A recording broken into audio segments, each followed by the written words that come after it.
Got one more door left. What do we have here? This door is marked Christianity.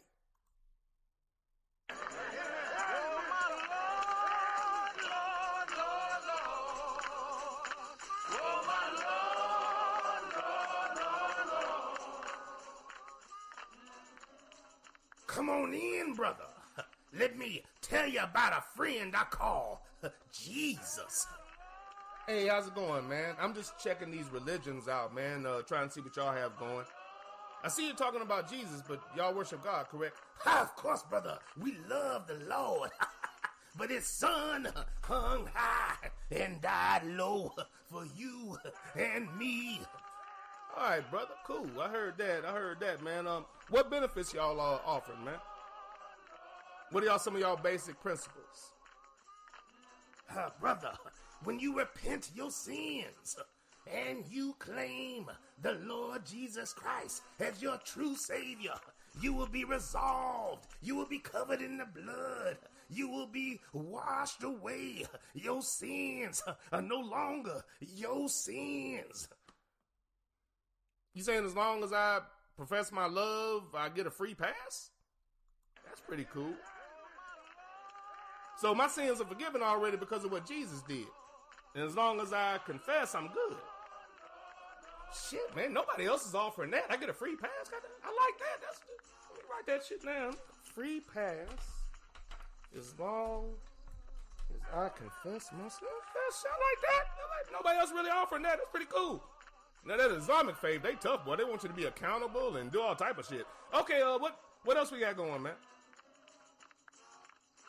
Brother, in order to keep the church going, we also ask that you tithe from week to week. Oh, I heard about the tithing thing. The Islamic faith was talking about that. 2.5%, right? No, brother. The Lord wants 10%. Damn, a whole 7.5%? Okay, that's one check in the Islamic box. They only wanted 2.5. You want 10%. Okay, the Lord is needy. All right, okay, what else you got to offer, bro? You must understand that hate breeds hate. You must love and forgive your enemies. I'm sorry, what was that? Love and forgive your enemies, just as Jesus did. I don't think I'm strong enough to do that, bro. I mean, maybe forgive. They say if you don't forgive, you're really fighting yourself. But love? Forgive my enemy? I did that. Like, I don't know about that. That's in the negative column for me. I don't think I should love and pray for my enemy, dude. But, everybody has their quirks. There are good and bad things, to both. So, okay, that's fine. Love and pray for my enemies. So, repent, love and forgive my enemies I don't like. But repent and get whatever be forgiven no matter what.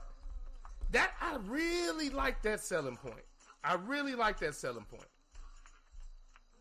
So no matter what, I'm washed in the blood. I'm good. These selling points I like. Okay, Christianity. Okay, that's interesting. Well, I got a lot of options, man. Okay, I'm just going to look over this.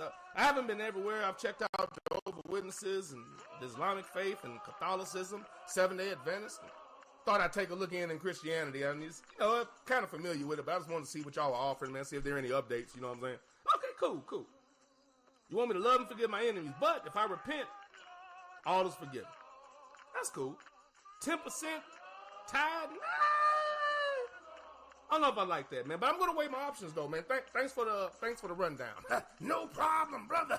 And remember, you're washed in the blood. He hung for you. Resurrection day was yesterday. Oh, I got you, brother. I'm going to get on out of here, man. You about to get started, but yeah, I'm not signing anything today, man. But thanks, though, man. I'm going to check out the rest of these. I'm going to see what else is going on, man.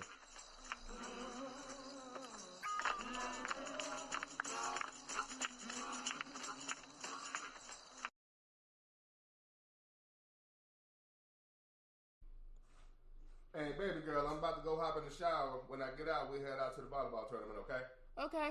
Oh, can I use my the computer? Oh, yeah, of course, baby. Of course. Hey, baby girl. Yeah. Repetition breeds familiarity. Familiarity breeds comfort. Comfort breeds complacency or success. We're going for the latter rather than the former. All right, good deal. Handle business. Okay. Hey, remember you're a beast out there. Act like it. I will. All right. Let me see what he got in these emails. Spam. Overdue bills. Not surprised.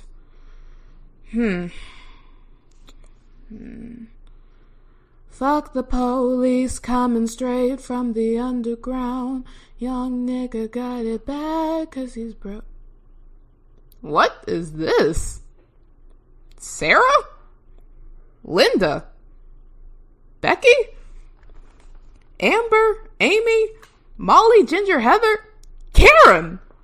Oh, hell no. We are not having this. No, I don't want no Pancake Tuesdays. Oh God, delete. No, I do not want your lemon bars, Karen. Oh, my dad's gonna get...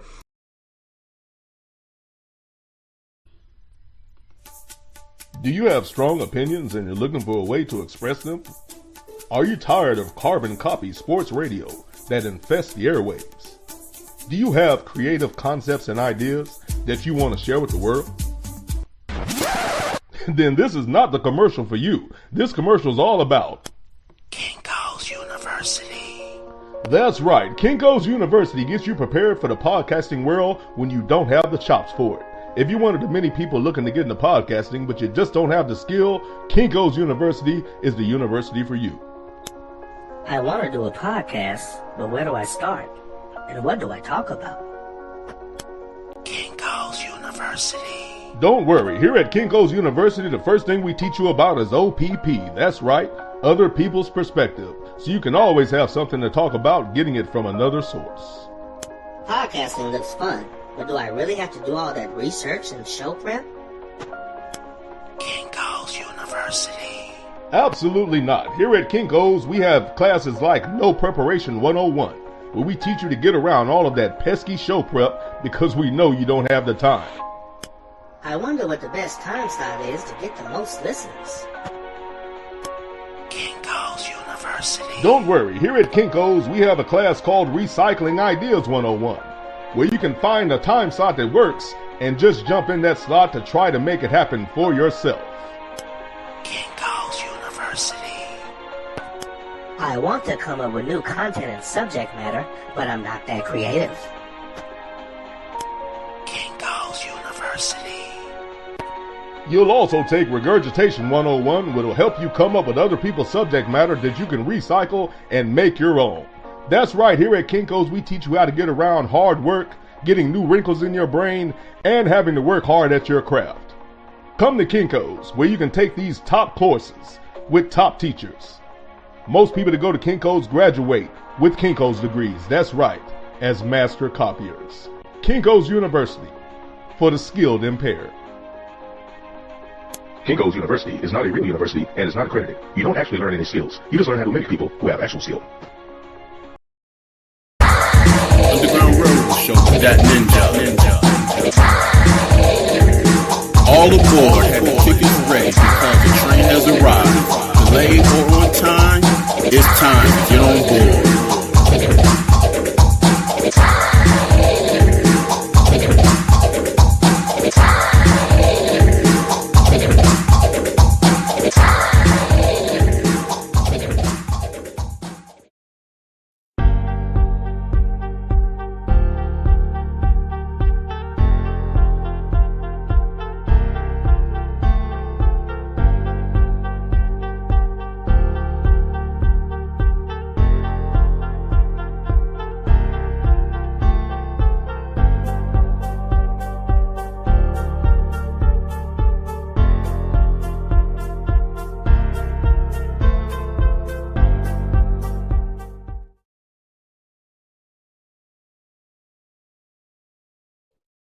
What's going on, fam? This is the Underground Railroad Show, hosted by your boy, That Ninja. Thank you for coming aboard and rolling with me. Truly appreciate it.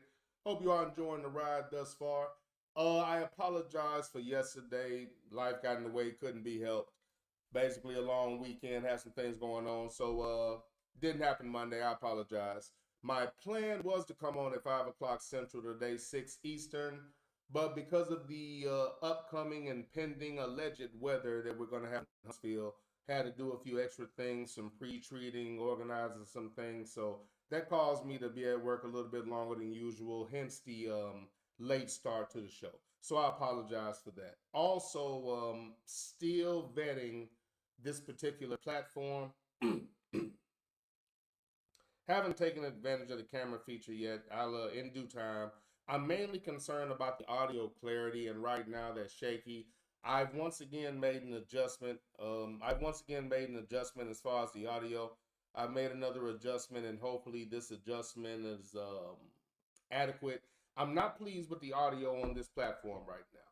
This is essentially StreamYard, and you broadcast StreamYard off of other platforms. Right now, I haven't found a good balance with the audio, so I've changed it around again, toyed and used various microphone positions, and I've got the volume at a good level that I feel is going to work. Felt that last time, but I'm trying to. It has this thing about canceling out as if it's too loud, so I've really worked it to a reasonable volume, ran multiple tests, to see where it would go. Hopefully it stops, some of that static. It's because the last couple of shows I've tried to listen to, it's been so bad it was hard for me to even listen to the replay. So I can't imagine, trying to listen to it on the other side if that's the quality of the clarity. So for that reason, I'm still debating. I think I'm going to give it another month and, play with it some more and see if I can get it to act right. I know when I spoke to Jungle about it, because I asked him why he was always doing delayed shows, rather doing an offline show and then posting it. Said the reason was that he got it was clear when he didn't do it live. When he went live, he had I guess the audio issues that I'm trying to rectify now, and he noticed that when he did an offline show, then it was clear. But that doesn't work for me. I could go back to the old platform if I was going to do that. That doesn't work for me because the whole purpose is doing a live show, getting live reaction, reading chat, which is a big part of it and a big deal for me. So again, new to this platform. I don't even think I've done 5 shows on this platform yet. This might be number 5 on this particular platform. I've actually been podcasting. This is now my 10th year. I was previously on a platform called Spreaker. All things considered in hindsight, kind of miss that platform right now with some of the functionality of it, especially the audio clarity. But again, I'm going to, try a few things. I have some, different mics I can try out and maybe do the headset, which never was very functional on the previous platform. So I'm hoping, it's better on this one. We'll see. But I made a volume adjustment. Chat room's slow right now, so but for those that are in the chat room, please let me know what it sounds like from a audio standpoint. What I'm looking for is, am I clear or am I being cut out? I noticed that if I laughed or got a little loud, the microphone started canceling out. So I made some adjustments, kind of took some things off. I kind of figured that one of those things that I had, one of the boxes I checked, possibly, trying to function or fix audio distortion might have been the reason that it was canceling out, possibly. So I kind of got rid of that and I played with the mic volume a little bit. So if you can, when you get an opportunity, let me know what you think about the audio quality. Okay, thank you, sir. I appreciate that, Sydney. I appreciate that. All right, with that being said, man, let's get into it. Again, I'll continue to reset basic things just because I'm on a new platform and probably going to grab a couple of different ears here and there. So again, this is the Underground Railroad Show. I gave it that title because a while back, after the Stews were exiled from mainstream radio, there was nothing to listen to. And I felt there was a void. I felt that the true stories that needed to be talked about were being buried, were being put in chains, so to speak. So the Underground Railroad Show is just a play on setting these stories free and, doing the type of sports radio that I like. I'm an X&O guy, and I like to talk about things, and in my opinion, I don't see quality journalism. I see agendas being pushed, and I just didn't care for what I was seeing, so I decided to get into it. And, because of the worldwide think tank that these platforms provide us, it allowed me to come around with like-minded people and people that weren't like-minded but were willing to have a discussion and talk about it. So that's the aspect of podcasting I really like, is that back and forth, which is why I'm big on chat and doing live shows, spewing. I don't even like to say challenged, but I like to be held accountable in real time. If I'm wrong about what I'm saying, I can be corrected. I can learn something. If I'm not pronunciating, if I slip on a word, I like real-time accountability, and I really like the back and forth. I consider it to be, somewhat of a global think tank to a degree, and it's therapeutic. So that aspect of the process I really like. So that's the reason for the show, why I do it, why I enjoy it so much. It's not just sports with me, topical issues. I'm always speaking about just again, the stories to me that are buried. I tend to lean that way. Whatever the mainstream topic is, I'm probably not going to discuss that unless I'm coming at it from a completely different angle than I've heard during the day. I don't watch mainstream because I just don't find it to be entertaining. As a matter of fact, I find it to be aggravating and heavily misinforming. And I'm big on, again, the reason for the show is I hate misinformation. So this is my attempt to dispel misinformation. So, that is what it is. But what I'd like to get into, title of today's show is Now is the Time. Now is the time. I'm not big on speculation. I'm not big on foreshadowing. I like to live in the moment, especially when it comes to my commentary and when I'm speaking about sports. I'm not going to talk about MVPs at the beginning of the year. I'm not going to talk about probably the playoffs at the beginning of the year. Really, I'd rather watch the teams and evaluate, because otherwise you don't know. Outside of knowing that a team is back and intact and you're confident, but I like to see teams evaluate, after a while. It takes a little while, but you can watch a team, see what they're trying to do, see where they're at in the season, see if they improve. I like to live in the moment, watch the game, and, kind of go as the season goes and just stay in the moment. So I was never big on predictions and things of this nature. But the reason why I'm not is I think there's plenty of time to talk about it. This is the time of year, I think the phrase, well, I don't think, I'm being sorry. I know what the phrase is, dog days of summer. I've never agreed with that particular opinion. To me, this is a great time of year. I mean, great is relative. It's not great in the sense that, It's not great in the sense that football season is over. That always sucks. As much as you want to get to the titles and the championships and get to the climax and the crescendo season, to a degree it's bittersweet, because that also means that the season is going away. Motherfucker.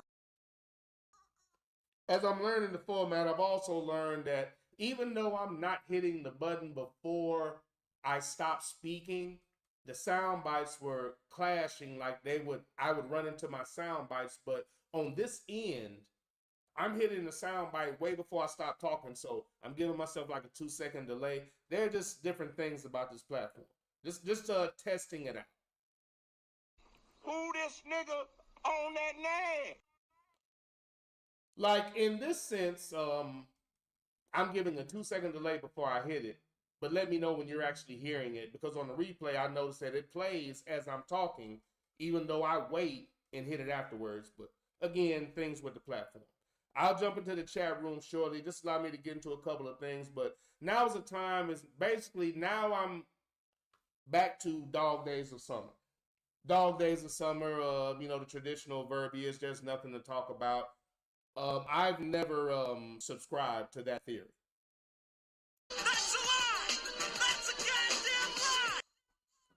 It's the best time of year as far as subject matter to me, because all the things that you want to talk about, the things that I'd like to talk about, topical things, whether it be political, just observations, whatever's on my mind. There's so many things that I can get into now that I can't during football season, because football takes up my entire show. So it sucks and it's terrible that it's gone, of course. But the positive side, being a glass half full guy, is that now I get to talk about those other things that are on my mind. I have plenty of time to let those go, because I'm not a big round ball person. I'll get into it tournament time, for college, and maybe playoff time for the NBA. I may, but there are a lot of reasons that I don't feel like getting into that, the NBA. I don't feel like getting into it, but I love the game. I don't like what the NBA has done to the game. Let me put it like that. So you're not going to get a lot of round ball talk out of me. This is when I'm going to get into some of the speculative and ridiculous things. This is when I'm going to give you an NFL and a college football review. Now, when I say that, I'm going to give you my observations from the season. I'm going to go back and speak about things, talk about a lot of stories prior to the season. Again, the speculation that was never valid, that was completely false, and that, people never came back and said, oh, I was way off on that. So I'm going to go back on my opinions before the season, see which ones held up, and talk about a lot of stories that I think are going to be overlooked. And when I say stories that are overlooked, I mean certain teams, players, and coaches failing, and for some reason that won't be talked about. So I'm going to get into those players, and you'll notice a theme with the players that I'm talking about that have had a less than spectacular year when they were predicted to be one of the best in the league or have one of the best seasons. And I like to discuss a lot of those false numbers and a lot of stories that won't get talked about as they're discussing speculation and ridiculous things. But those are the things I'm going to jump into. That's what I mean by now is the time. Now is the time to get into all these things because I have the season behind me. I can talk about it in a factual manner. That's when I like to get into it. Speculation's cool, but people never come back on their predictions and speak about where they were wrong at. I can tell you a few of mine that were completely off. The Cleveland Browns, I thought they were going to have a good year and be one of the better teams in the league, make it to the playoffs again, and none of that happened. They had a terrible year. So they're hindsight being 2020, but I wouldn't have taken that prediction back going into the season, so it is what it is. Everybody speculates, and before the season, I definitely thought Cleveland would be a good team. Such was not the case. A lot of reasons for that, but I'm going to go back and discuss a lot of stories that simply won't get talked about, but that are very obvious to me. As I see the chat room waking up, thank you for the cows, sir. Let me jump right into a couple of quick stories, and then I'll do introductions and continue just to discuss things and observations from this past NFL and college football season. Let's start here. Sunshine in Jacksonville. Woo! Jesus. I have a long memory, so I don't forget all of the ridiculous commentary and thoughts about his impending NFL career, the ridiculous over-the-top commentary in college, and most importantly, incorrect coverage. When the team did well, they gave him the credit when the team was carrying him with his high passes to the outside. The one play they tried to use to make him a star, and they screamed out that "Welcome to college football, Trevor Lawrence," some bullshit like that. This guy's just amazing. Obviously he needed to be the starter. But what I remember about that is that it was a horrible motherfucking pass. T. Higgins was wide open. By the way, T. Higgins, bad man, made the legend of Sunshine, but they pretended as if he helped to make the legend of Higgins. But terrible pass to Higgins, high and outside. He made a ridiculous catch, stretching and contorting his body to catch the football. Catches the ball, gathers himself, shakes off one individual, and takes it to the motherfucking house based on pure athletic ability. And their comment after that was, "What a play by Trevor Lawrence! Welcome to college football." What the fuck are you looking at? That's a lie! That's a goddamn lie! Prior to his NFL career, the projections on what he was and what he was going to be was completely unwarranted. They were trying to erase the legend of Deshaun Watson in real time as he was showing out in the NFL right after bringing the championship to Clemson. And they were speaking like Sunshine was the best thing they've ever seen at their school immediately after Watson. How disrespectful. The truth is for everybody, but everybody might not be for the truth. And the truth wasn't on their side when they were discussing Sunshine and Sunshine, better known as Trevor Lawrence. If you actually go back, and again, this is accountability and a way to hold accountable and not have a short memory about some of the completely unfounded things said by the mainstream where they're never held accountable and they continue to say dumb shit and people listen. Let's not forget about the way they projected Sunshine, saying he was already a top quarterback when he wasn't even in the league. Same bullshit they said about Andrew Luck. Everything they projected about him is what Jalen Hurts actually is what Patrick Mahomes actually is what CJ Stroud actually is what Michael Penix and Jaden Daniels actually are. But those aren't the guys they picked. So instead of admitting they were wrong, they continue to speak about this individual like he's a top-tier quarterback when all he does is underachieve and turn the ball over. And to add insult to injury, as the season ends and the mainstream continues to not notice and never speak on clear failure, and for those that have come in and say, that's not true, you got to stop saying all that, no. Ninja treatment, motherfucker. If you're overanalyzing a Bryce Young, shitting on a Michael Penix, talking about his knees before he ever throws the ball in the game, when there's the clear guy, old as hell, with a bad fucking wheel that you think is great, when everything you have to say about Justin Fields is negative, no matter what the fuck he does. But for some reason, when clear quarterbacks and players have all the opportunity all the time, all the resources, all the positive coverage from you, no matter what they do, and they still fail, you have nothing to say. There's no way you can overanalyze a Bryce Young in his second year on his third fucking coach, but you have nothing to say about somebody that you said was great. So either he's not being coached up or he's not as great as you thought. But one way or another, I should hear some type of retraction or reevaluation of his skill level as it pertains to his performance on the field, which has nothing to do with your bullshit predictions based on how he looks. Not only has he failed in all of the glorious predictions that you have for him, not only is Jacksonville underachieved, mainly due to him turning the ball over and underachieving and not being the guy that you claim that he is. Instead of talking about his inadequacies, what he needs to improve in, how he can become the guy that I want him to be, instead of talking about that, you're talking about rumors are Sunshine is being courted by the Pittsburgh Steelers. So you hate Justin Fields so much, you're trying to bring in a Caucasian fellow to play for that team because you can tell they're going to be good. Justin Fields has never been given an opportunity. When he did last year, he played quite well while you were continuing to say he wasn't doing shit. Y'all hated Russell Wilson the year before when there was no ninja behind him. But when he was the other option besides Fields, for some reason, now you love Russell Wilson again. You didn't love him in the offseason when you were saying that Kirk Cousins was the best fucking free agent quarterback. That's a lie! That's a goddamn lie! But you loved his ass in Pittsburgh.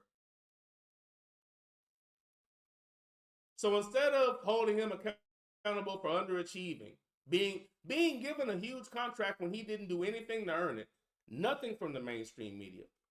Multiple failures, coaches being fired because the last thing you're going to do is hold his quarterback accountable.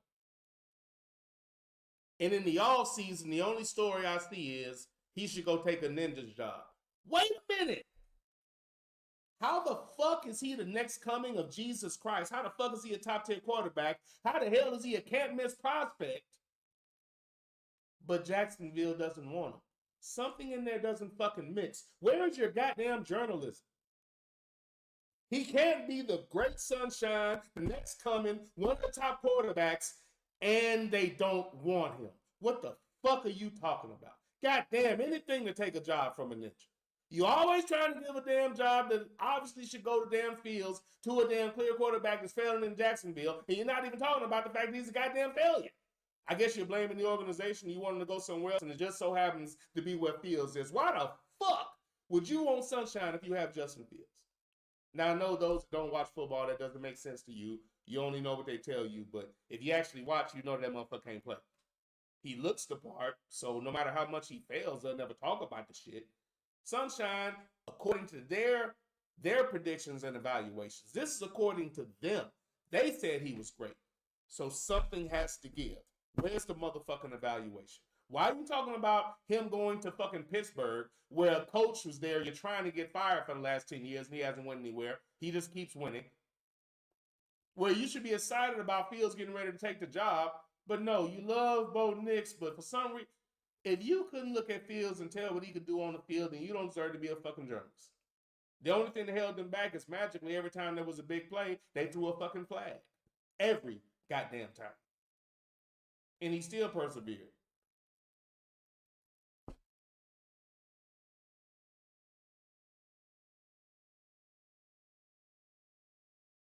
Looking for a reason to not like Justin Fields, but refusing to evaluate Sunshine for who the fuck he is.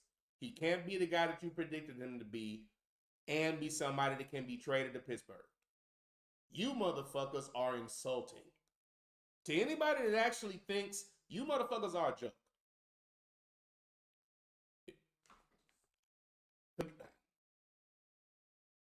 You are actually a joke. Forgive me, I apologize. I need to give you one quick pause. This is the Underground Railroad Show with that niche on Spreaker.com. Give me one quick pause, and I apologize for this. I'll give you this right here. Oh, man, I love the game of golf. It was a beautiful day out here today, wasn't it, baby girl?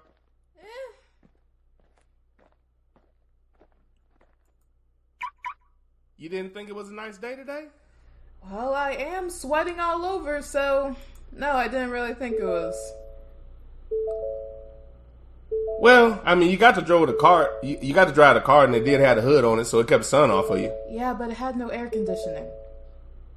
Well, okay, fair enough. So, we're going to get something to eat, right? Of course. Cool. And you're obviously paying, right? Always. Always.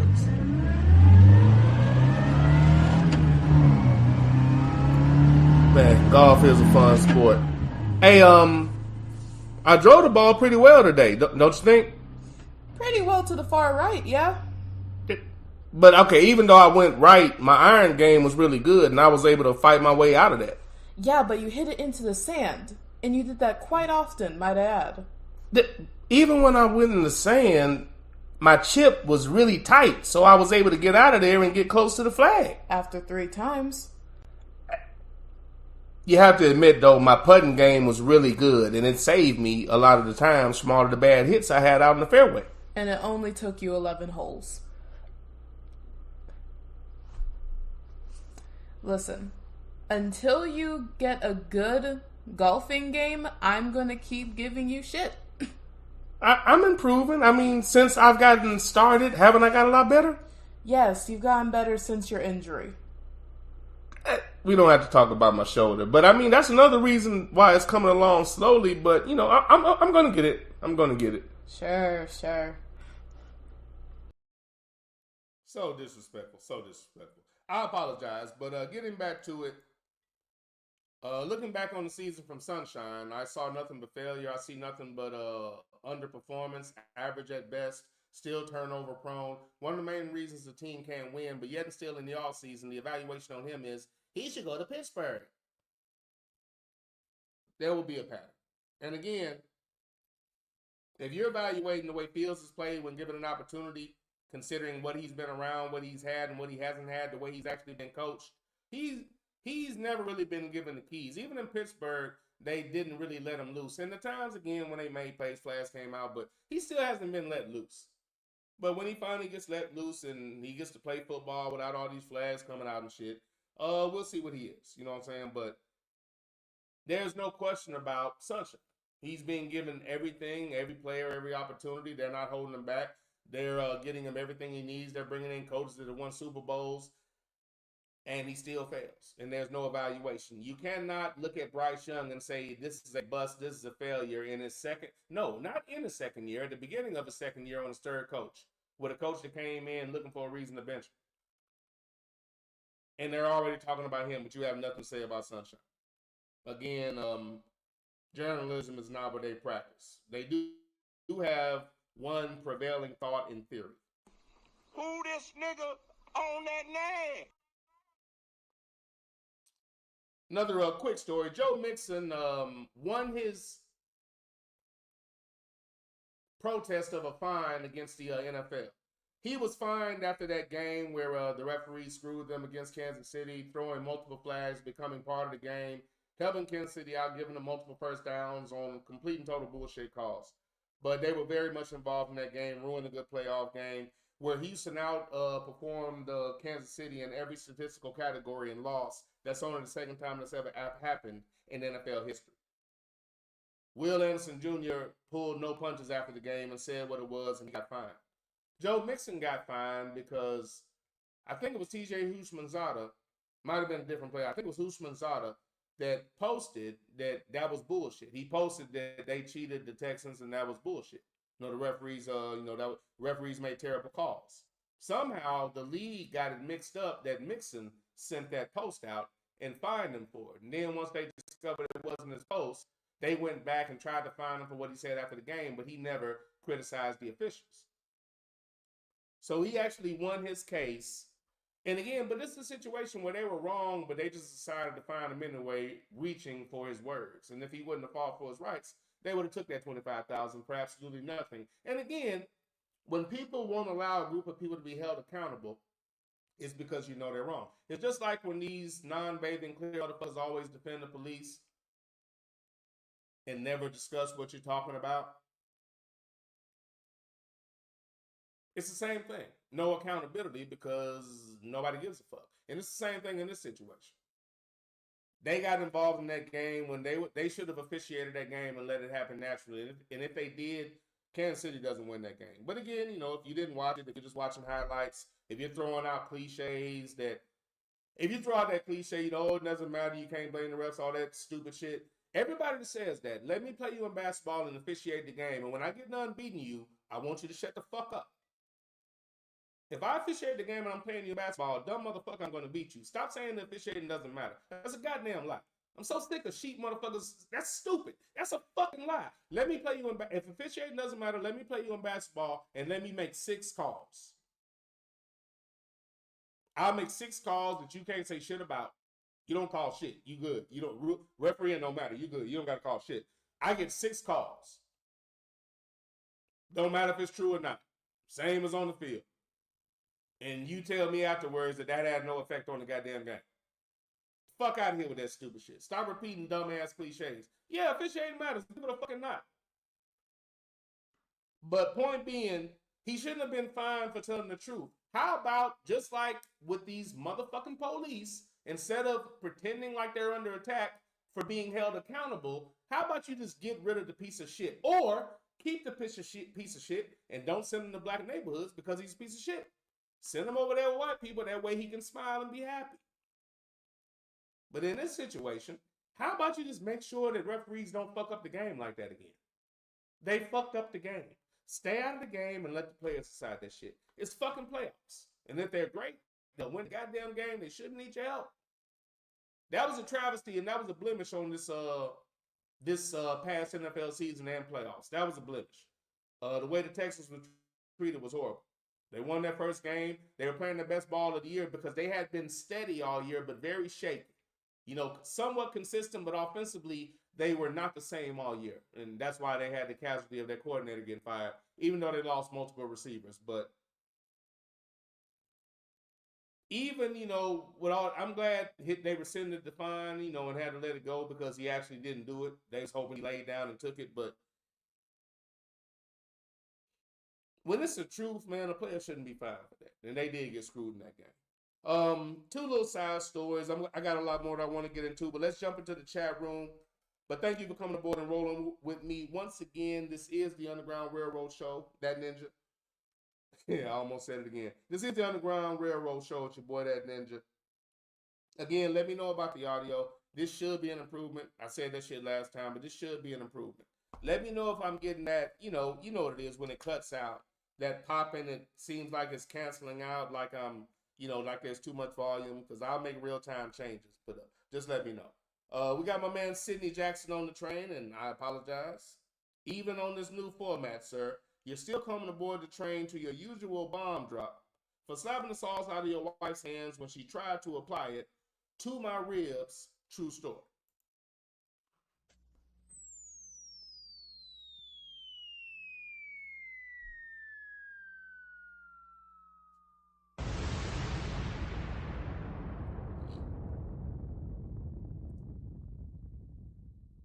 Sydney Jackson telling me the audio sounds good tonight. Sydney said, Ninja, I can't wait to hear you break down the NBA All-Star and your ideas to fix it. That is funny, sir.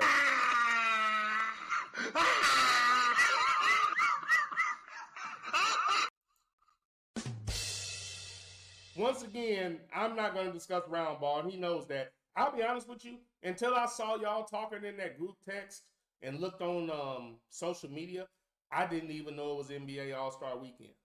Who raised you? By the way, okay, let me do this right quick, man. I don't have all my things in place, not at all. But and this is one of the reasons I've been a little distracted and busy. Another reason I wasn't paying attention to the All-Star Weekend or whatever, but my Uncle James passed, man. My Uncle James passed. Cool dude. Uncle's up there, man. He had to have been over 80, man. I know he was over 70, late 70s, but damn, there had to be in his 80s, man. Had to. But passed, man. Good dude, man. But R.I.P. to my Uncle James, man. God damn! R.I.P. to Uncle James. God damn! That's how I feel about it. It is what it is. That's how I feel about it. God damn! That's how I feel about it. It is what it is. But as a result, funeral's coming up this Saturday and all of that. And Mom's is coming in town because, they all, grew up together and whatnot. Uncle James was the cat. Remember I used to tell those stories about Christmas Eve and we go over my aunt's house? That's the house we went over because Christmas Eve was his birthday. So we'd always go over there for Christmas Eve, maybe open a couple of presents. The old school 80s shit. Parents up front playing blues and music, drinking and shit. Kids in the back. They get their buzz and then they tell us to come up there and dance and shit. Maybe that wasn't your life, but that was ours. Those type of days when, the family still got together and ate at the kitchen table and motherfucker pull out the knife and cut the turkey in front of everybody and shit. Shit like that. Those days. So R.I.P. to Uncle James, man. Shit. That might damn near be the last one down here, man. Let me see. Who's the oldest? Because my cousin was telling me this. Let me think here.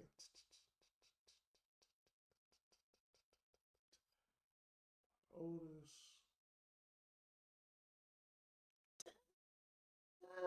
Yes, everybody. Yeah. Yeah, the whole damn old guard gone, man. Yep. But R.I.P. to Uncle James, man. R.I.P. to Uncle James. One more time.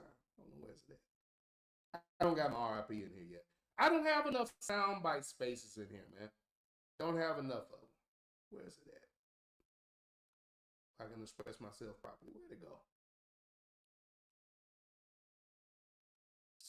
Let me see. Where's it at? Damn, I don't have this damn board together yet. I apologize. I'll let it go. Let me keep pushing. But yeah, meant to say that at the beginning of the show. I was trying to remember what it was. Didn't write it down. That's what it was. All right, one more again. God damn! All right, now I'm done.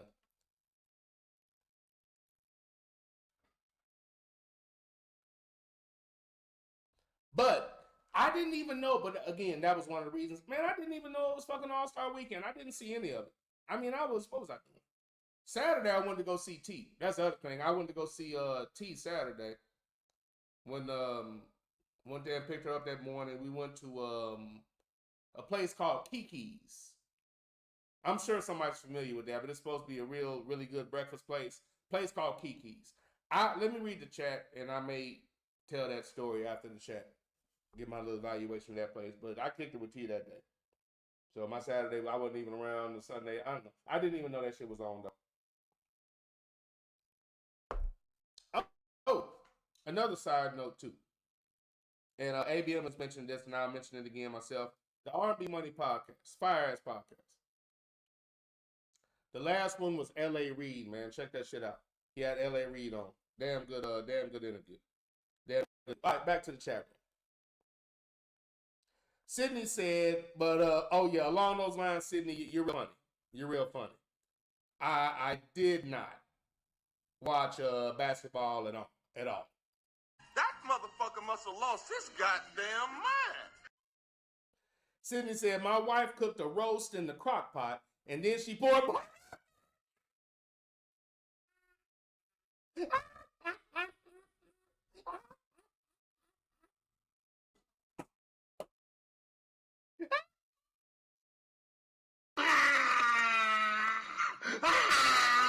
Oh, no, no.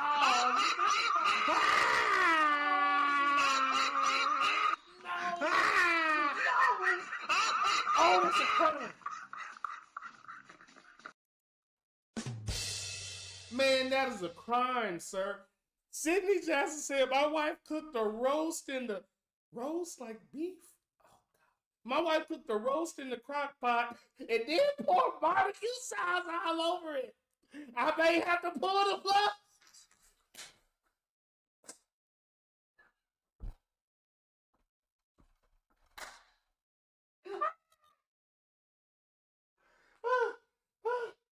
Oh, boy, you stupid. See, I'm sorry. My wife. My wife cooked the pot roast in the crock pot and then poured barbecue sauce all over it. I may have to pull the plug on this marriage. Seriously, I didn't say a word.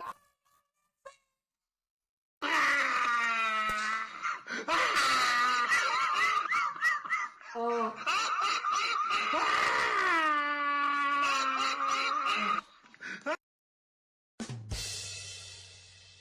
Yeah, please don't get in trouble on my account, sir. Yeah, we don't want you to go through the desert situation that you went through as a result of those actions, sir. Oh man, but hey, sir, are you talking about like roast, like good old roast with the potatoes and your vegetables, nice little gravy, slow cooked in the crock pot, and oh my heart.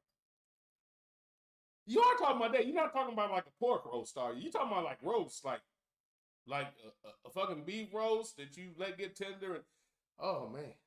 I guess it didn't have. No, you know what? I do want those details. Hey, Sydney, we talking about roast? We talking about like potatoes and carrots roast? Potatoes, carrots, some green, nice little gravy roast. That we talking about? We talking about that? Please clarify, so I can know how hurt I should be, sir. Now, if it was a pork roast, I somewhat understand, even though I wouldn't do that. But people do that on pork roast. But I got the feeling you talking about the other one, which is one of my favorite meals. We got my man Sluggo the Ham on the train. What's going on, sir? Thank you for coming aboard. Again, no applause because the sound bites cut into the audio on this platform. Sluggo said, Nick, tell us how the involuntary community service went with TSA. That's funny, sir. That's funny, sir. This time, no involuntary volunteer service for me. That's funny though. I didn't even think. Okay, damn, I didn't even. That's funny. Y'all, I did mention I was gonna go, but no. All we did was we went to breakfast at Kiki's. Uh, uh, it was okay. I know it's supposed to be a big time breakfast place, but fuck it. Now, I got it. I'm just gonna go ahead and talk about it now. Let me do my quick rant about our breakfast and stuff and whatnot. Hold on one second.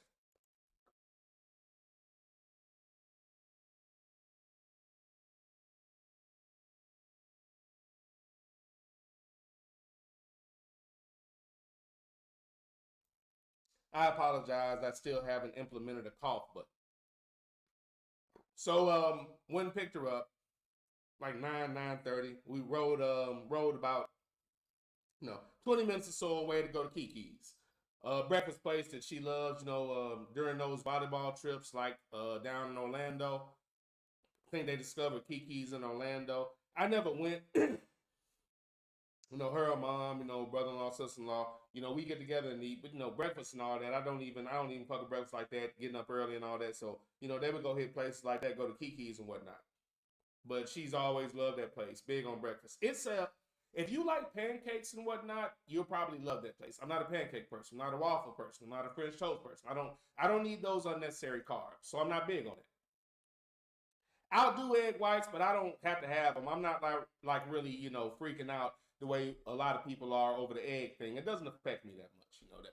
I don't buy eggs enough for, to eat. If I had to get, some because I decided I wanted a few omelets, I'd be okay because that's not part of my regular grocery bill. I can take eggs or leave them, but I don't do pork anymore, so that really changes breakfast. So it was okay. And just a couple issues. One, somehow our order got lost and we were in there way too long. First problem. I wasn't tripping on that too bad until I really noticed and looked. I said, okay, I know for a fact they came in after us. Let me see what the fuck's going on. So they had some kind of issue in the kitchen. Somehow our order got lost. When she finally put it in, it came out so fast, it almost annoyed me even more, to be honest. What I ended up getting was, I got it's a Philly cheesesteak omelet, but again, no onions, no cheese. Basically, it was just steak and green peppers. So I told them, give me extra green peppers, extra steak, put it in an egg white. I'm not necessarily real big on mushrooms on an omelet. You put too many of them on it, fucks the omelet up, so I didn't fuck with that. So I got that, and I got to order the breakfast potatoes. For those that don't know, I'm a big-time potato head. And again, I know some people are like, why are you talking about this? This is kind of the flow of the show. So I'm a big-time... What you do with your potatoes can make or break how I feel about your establishment. I'm really big on that. So they didn't have a lot of options. I saw the breakfast potatoes. And I was like, okay, let me get and again, peep my order. Let me get the Philly cheesesteak omelet. No onions, no cheese. Extra peppers, extra steak. And I want the breakfast potatoes. And again, nothing extra on the description in the menu. When we finally got our order, T's order was fine. She likes the place or whatever. Everything she got was good. Actually, her eggs were wrong, but that was her fault. She didn't specify. So she, got it corrected, got the eggs out really quick. Again, okay, for me, the issue is that our server, if you're worth a damn, you should notice we don't have our food, and you should have fixed that a long time ago. As a good server. After you walk by a few times and you take an order to somebody you know that got there at the same time or after us, you should be in the kitchen like, where the hell's my order? So that was my first issue. Secondly, it took forever. Third, when it finally got there, and for those that know me, they know what the issue is here. Man, don't you know those damn breakfast potatoes? Like, I got it, and I was like, oh, excuse me, I didn't want onions on my omelet, because I looked up and saw some onions on my omelet. Small-ass onions, too. Bunch of them, just little-ass onions. Kind of on the corner of the omelet. And I was like, hey, I got a couple. I said, I didn't want any onions. She said, oh, no, those are on the potatoes. I said, there are onions on our potatoes. And I looked at her like she was fucking crazy. Number one, I hate onions. So that doesn't make sense to me. Two, it wasn't in the description. Three, I said, give me a Philly cheesesteak omelet, no onions, and you didn't think to tell me there were onions in the fucking potatoes? Boy, I hope that was only her first or second week. But onions on fucking potatoes, millions of tiny ass onions scattered throughout perfectly good potatoes that you ruined, you need to mention that. That's not an afterthought. So when that happened, I said, can I order these without the onions? The motherfuckers told me no. Who raised you? How is that possible? Do y'all prep these with them bullshit onions on them? How can you not process? How can you not simply make some and not put that bullshit on it? I didn't understand that. So I just basically pulled that shit off my plate and I was going to eat my omelet. At one point, the manager came over because she saw them potatoes sitting there. She's like, oh, was there a problem with the potatoes? I said, I don't eat onions. I said, can I not get these without onions? She said, no. And I'm like, oh, shit, do you want fries? I was like, yeah, I'll take that. So I ended up eating an omelet and fries because they didn't have decent potatoes that didn't have fucking onions. I wasn't impressed. I'm not a pancake person. The only thing I can do is make an omelet, and it's not going to have pork on it, so it's not as good as it could be. So I'm just going to get an omelet, full of vegetables and shit. So that's all I'm going to end up getting from there. And probably some fries because they got bullshit potatoes. So, T likes the place. I'll probably go back because she likes it, but I wasn't that big on that fucking place at all. And the bad service didn't help. And of course, afterwards, she was very apologetic, especially after she got a tip. But she's very apologetic and everything. Now, don't judge us on this. Y'all come back and all of that. I said, now, she already loves the place. This is my first time. The coffee, they had good coffee. I'll give them that. The coffee was good. But I drank 3 cups of that shit waiting on my goddamn food. Who raised you? So that was the breakfast. It was cool. It was all right. In the omelet, when it did come out, it was pretty good. It was decent. The steak could have used some seasoning. They could have put some type of seasoning on the steak, but overall, the omelet was good. You know, maybe I could have threw a few mushrooms in there. But, and I'll say this too, when I say extra peppers, I don't think what people know that if I say extra peppers, that means I want this motherfucker loaded, dude. Put some green peppers in this bitch. At any rate, nobody ever, it's like when I say no onions, they don't, if I say no onions, extra peppers, doesn't that tell you I want a shitload of peppers? At any rate, but it was straight. You know, the steak was quality and everything, but between that long ass wait and bullshit potatoes, how? It is a crime against humanity to have breakfast potatoes and you don't have the option. Look, it wasn't millions of fucking tiny ass fucking onions. Millions of them.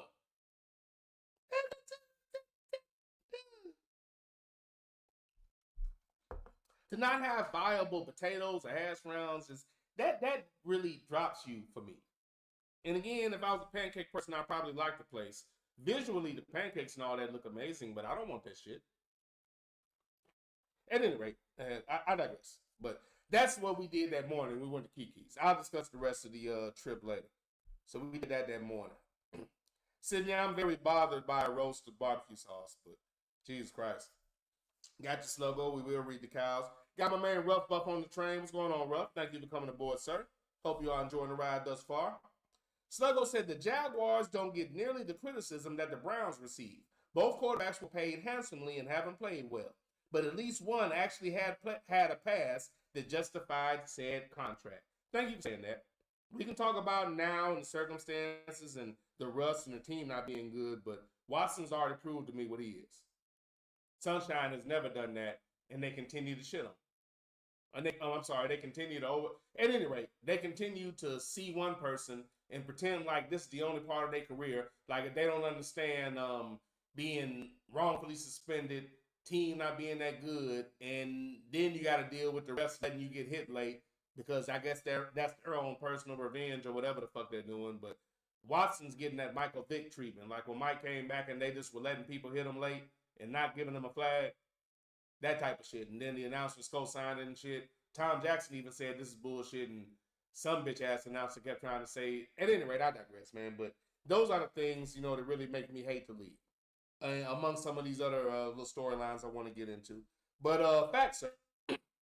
He's done nothing to earn that contract. Watson's play justified that, and he can still, and I'm still not done. Let me see that man be able to stand upright without running for his fucking life, and then we'll go from there. But I still haven't given up on him because he's had more phenomenal years than he's had bad years. But that's the fact. Watson has at least done something on the field. Sunshine has never been that guy. He had 1 year that they overrated, and you know it's just like Ruff Buff's quarterback. And Ruff called me earlier in the year and said they're gonna give him the MVP. He already saw it coming, and you can see it coming when the media they're the same. They're a bunch of petulant, stupid ass fucking children. It's always the same bullshit. When they're going to do some shit like that, they prep you by putting out stories because they think everybody's fucking stupid. So I'm just going to put it out here. That way when we do it, dumbass people are going to say, yeah, you know, they were going to do it because he. They know that they're probably never going to have an opportunity to give him an MVP again. And they love to give him multiple so they can lie and pretend like he's actually as good as they claim he is. So they did this because they don't know if they'll ever have an opportunity to do it again when Lamar Jackson had an all-world year. Let me not go on that rant, but keep in mind, they love Josh Allen. They've always hated Lamar. Lamar made them give him respect. So when somebody that you think can't play has a season like Lamar did, you can't deny them, especially when you thought they weren't shit. Josh Allen having a so-so season that we've seen before is not special, especially when you motherfuckers act like he's the greatest or he's one of the top quarterbacks in the league. One of those clear motherfuckers put Lamar Jackson fourth in the MVP vote.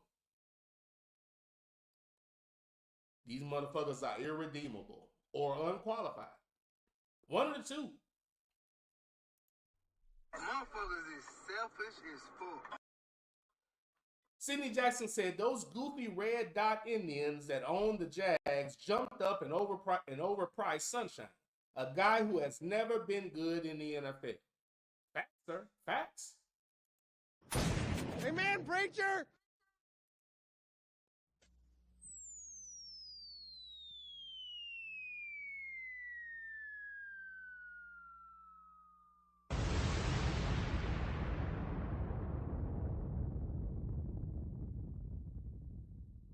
For some of these teams, it's like they make their moves based on sports center coverage.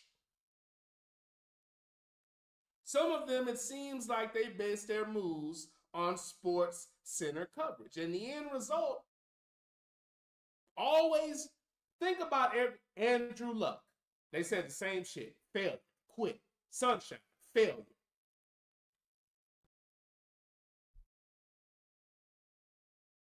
Law and Order Mayfield, failure.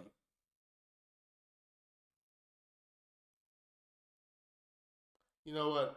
I'm not going to run down the line, but every time they jump out on one of these cats, it's the same result. What's the letter? What's the letter? What's the letter of the day?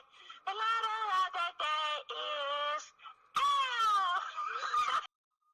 But yeah, nothing on the field justified that, but because of Sports Center coverage, they paid him. Sluggo said, and Sunshine has had some solid receivers and still has underperformed. Again, these are the details that people need to remember. He has everything around him, including a sympathetic media that will not criticize him no matter how poorly he plays. And he still fails. And when he has a shitty year, you know what they say? Why don't you go to this other team that's a little bit better? So it just so happens to have niggas at quarterback, because Lord knows we hate that. Why don't you go over there? Well, I don't understand. Y'all were trying to fire Mike Tomlin last year, according to your still. Rumors are he's going to be fired. New blood and all the damn cliches, stupid ass sheep repeat. But now you want Sunshine to go to the goddamn team? What are you motherfuckers talking about? Who raised you? Sidney Jackson said, Sidney Jackson said, the Pinks are trying to push this narrative of Aaron Rodgers to Pittsburgh. See, again, I didn't know about that. But again, the team is good. Let's send one of these clear people we like over there so Justin Fields doesn't get to play again. Every time they want to send a clear person somewhere, it's Pittsburgh or somewhere with a black quarterback. For some reason, none of them want to see Justin Fields play. Bo Nix can't hold Justin Fields' goddamn jockstrap. But Bo Nix is head and shoulders above him if you listen to these clear motherfuckers in the media, along with these Anglophiles that work for them, regardless of their melanin level. Aaron Rodgers ended up having an okay statistical year, but the Jets had a terrible season. They just kept quiet about it because they like him. And now you want him to go somewhere else and take another nigga's job. Old 40-year-old white dude is always better than a ninja in his goddamn prime. One of the reasons I do a show is because these motherfuckers are laughable. But again, when you're dealing with people just as fucked up as you, they'll read those stories and believe it. And a lot of black people read that shit and believe it because they don't think for themselves. I don't watch mainstream. My opinions are based on what I see. I don't have the burden of them telling me something and me having this knee-jerk reaction thinking they said it. It must be viable. Let's talk about it. I don't have that disease, man. So, so for that reason, I annoy some people because I refuse to go with. When people didn't play and they're used to watching TV, they don't understand that just because these people are talking about it, that it's not relevant. They just don't run me. They always have dumb narratives like this. I'll discuss it within the framework of the show, but I'm not going to give that energy because it's stupid. It's fucking stupid. Instead of talking about the Justin Fields era, the only thing they want to talk about is let's send a clear person over here so we can have somebody we want to talk about. Motherfuckers are so goddamn pathetic. You either hire the same type of asshole or you send them out there with an agenda. But there's no way everybody in the media is this stupid at the same goddamn time. It's not fucking possible. Every clear person they said is going to be great, not a fucking one of them is panned out. Not a goddamn one. Maybe Joe Burrow a little bit. None of them have panned out. And every black quarterback they said wasn't going to be shit is overachieved. And like a petulant child, they're throwing a tantrum, refusing to talk about it. And most of the people they're talking to, trust me, an average clear person is equal to a black superstar to most of them. And I'm not saying that, I mean that literally. And again, if you've gone past the surface conversation with the majority, you know that already. Sluggo said, if anything, mainstream media has doubled down on Sunshine. They're running out of people to blame at this point. Yep. Firing coaches, players around them. This guy's a cancer. Same old bullshit. Facts. But that's what they do. Amen, preacher! Sluggo said, if you can't ball out in a warm weather city, what makes anyone think he's going to do better in a steel city? Again, great point. Great point. Sluggo said, when Fields showed flashes with a receiver, they decided to ship the receiver instead of adding more impact players. Again, facts.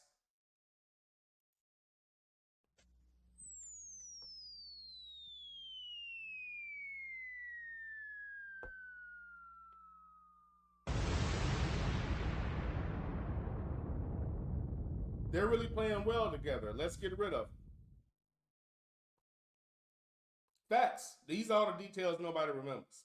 Sluggo said a lot of people who weren't affiliated with the Chiefs or Texans were criticizing the referees in that game. I'm sure that's why so many were happy to see Kansas City get boat race. You're probably right. You're probably right. I think that had more to do with it than people like being tired of seeing them, because I don't subscribe to that. That's just a bunch of losing ass people that, you know, them type of people that want everybody to be included and, well, everybody should play and everybody should get a fair chance. No, motherfucker, that's not how sports work. But preach on what you just said, though. Amen, preacher! The Texans game was shameful. Sluggo said, for the most part, the audio sounds pretty good. Okay, I know what that means for the most part. A little shaky, but I'll see how this sounds after the show. Hopefully it's of a good enough standard that I can listen to the show without being disgusted. Hopefully. And I apologize in advance if I have an abrupt ending tonight. But we'll see.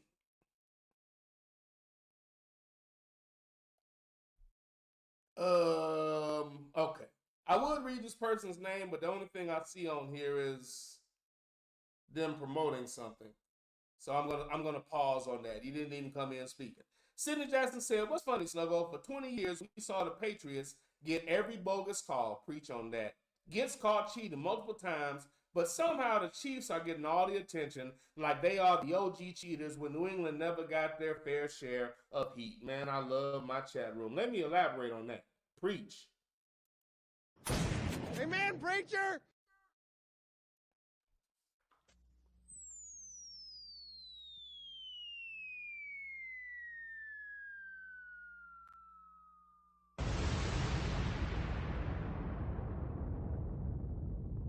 Quagmire does not have one victory without bullshit in it. Not a damn one. Everything they did was tainted by bullshit calls, cheating with film, knowing the other team's plays. And when they talked about it, again, the same lying, worthless, clear people with the same cliches that sheep parrot and follow. They're making excuses, making excuses. If you never played sports, you might be stupid enough to do that. But I'll tell you what, give me your game plan, and when we beat the shit out of you, don't say a word because it's just an excuse. Stop being a sheep. If I know your game plan, I'm going to whoop your ass. I'm very annoyed by the fact that people that have never played sports and don't even understand the concept of a locker room are so animated about opinions when your opinions come from television because you have no personal experience to draw on. That's what they count on. Most of the people talking about it didn't play either. So they like to give the image that they're the only people that should give an opinion when nobody's more qualified than the athlete themselves. But that doesn't help their business. So they've convinced the average dumbass that some moron sitting at a desk knows more about a team than a person playing for the fucking team. They don't even evaluate sports. They push narratives. Now, Sidney Jackson, thank you for saying that. That's the other thing I didn't like about the Kansas City thing. Everything New England did was done through cheating. But somehow, again, dumbass, sheep-ass people on social media that never did this for New England, or even in Tampa Bay, they were cheating for that worthless motherfucker. They wouldn't have won shit without the referee's help. Because they want to put his legend out there and say, this is the greatest ever. Look at this clear person. Everything he did is tainted by cheating, but it doesn't matter because he's clear. And quite frankly, that's the only thing they've ever done. So to them, cheating is normal. And what do you hear mainly? A bunch of bitch-ass niggas saying, you ain't cheating, you ain't trying it. The same bitch-ass niggas that keep saying that, if a ninja did that and they got on TV and talked about him, your stupid ass would hate him too. I wish people thought for themselves, but they don't. That's why we're in such bad shape. Most people just watch TV and repeat it. And I wish it was more than that, but it's not. The average person, if you just put a narrative on social media, they will follow it. It never crosses their mind the same way it crossed their mind to listen to me and say, fuck that nigga, they're not smart enough to do that to the world. If most people would stop and think, you wouldn't even pay attention to half of the stupid shit that these clear people put out. Everything that they've ever done is tainted with cheating. The tapes were so bad they burned them. And because a bunch of immoral, clear motherfuckers that got this asshole in office refuse to talk about it, nobody else cares. And you hear these long-ass, stupid conversations about nothing. Every time they put a narrative out. If you were actually intelligent, when they talked about Bryce Young, you would have never given it any validity. That wasn't a conversation. And not really talking about anybody, but when I was called about it, and they asked me my opinion on it, I said, there is no opinion. He's in his second year. That's not a narrative. I said, if you're talking about this, they must be talking about it. It's not relevant. I said, they always talk about some black quarterback when there are about 10 white quarterbacks playing like pure shit. It was always a dumb narrative. How can you ignore 5 and 6 year clear failures in the beginning of somebody's second year? You're talking about how it's the biggest bust ever. These motherfuckers have one agenda. And if not, they just don't know football, but I don't get why people listen. And then aren't man enough to be challenged on your dumbass opinion you're repeating. I still see the same people that were pushing that bullshit Kamala narrative. They're still not being grown about this shit. Still on the internet, acting like a coward and being a sheep. I haven't seen one person say, next election cycle, let's make sure we talk to the people that need to be talked to. Clear people and these other minorities voting for clear people that don't like them. I haven't seen one of you do that yet. That means the next election cycle, you're going to be the same dumbass. Learn from your mistakes, man. Learn how to be grown. Admit you were wrong. And stop doing all these passive-aggressive ass posts that have nothing to do with the truth. I need one of y'all to post something directly to white people. If not, all of you need to shut the fuck up. You're a bunch of cowards. That's the problem. That's who voted for him. Get your stupid ass on social media and say, hey, my white friends. None of this apologetic shit. Ask them to stop being dumbasses so we can fix shit. The same way you were yelling at black people with your coward bitch-made ass. All of you. Talking to all you dumbasses. Because if you're actually mad at this motherfucker in the office, you dumb motherfuckers need to make sure you don't do the same thing. Because as much as you were trying to blame people like us that aren't stupid and actually discuss things, your dumbass is the reason he's in there. Because you were wasting valuable time yelling at black people instead of all the white friends you see every day and your bitch ass don't say anything to. They were the ones voting for him. Stop with your whole ass post. Talk to the problem. It's not us. Stupid asses. Same dumbass people still doing that. And I'm talking about a whole bunch of fucking people. There's a lot of y'all. It's nobody exclusive. I wish it was a small group. It's not. Same people that were acting like dumbasses before the election, y'all still don't get it. I need y'all to catch up and think about it. Because next election cycle, you're going to be the same dumb motherfucker saying the dumb shit. Saying the same dumb shit. Catch the fuck up. That's why I'm really not discussing that much, because I saw all this shit coming. So I'm not going to discuss all this shit like I didn't see it coming already. This is why I was cussing and saying all the things I was saying about all the stupid ass people talking about that.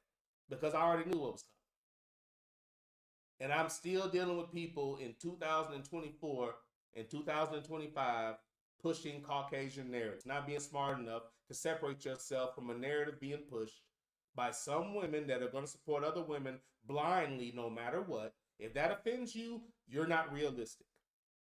If you can't admit as a woman that maybe just sometimes y'all are going to support a woman no matter what, you don't even take the time to think. And that's what happened in this last cycle. It's fine to support, but to not have common sense. If you don't talk to enough people in other groups, if you don't talk to white people, Mexicans, Asians, if you really don't talk to them, then you don't know what I know, that they were never going to vote for a woman. And if I'm saying that and that sounds surprising to anybody, you don't have real conversations. No minority was ever going to do that. And you knew white people weren't going to do it. They didn't vote for the white woman. And none of the dumbass motherfuckers on social media ever discussed that part of it. And you're still not doing it. Stop being dumbasses. I'm serious. If you're actually trying to fix shit, stop being the same stupid motherfucker repeating their narrative. Address the problem. The problem's clear. Literally. I'm waiting for the first post addressing those people. I haven't seen it yet. Fucking cowards. Uninformed, puppet ass fucking cowards. I digress. Back to football. But Sydney, great point. They're trying to make the Chiefs the face of cheating, when it was always the Chiefs. The Chiefs have earned their titles. And there's no way you're looking at that. I just hate the fact that people don't think. I'm sorry.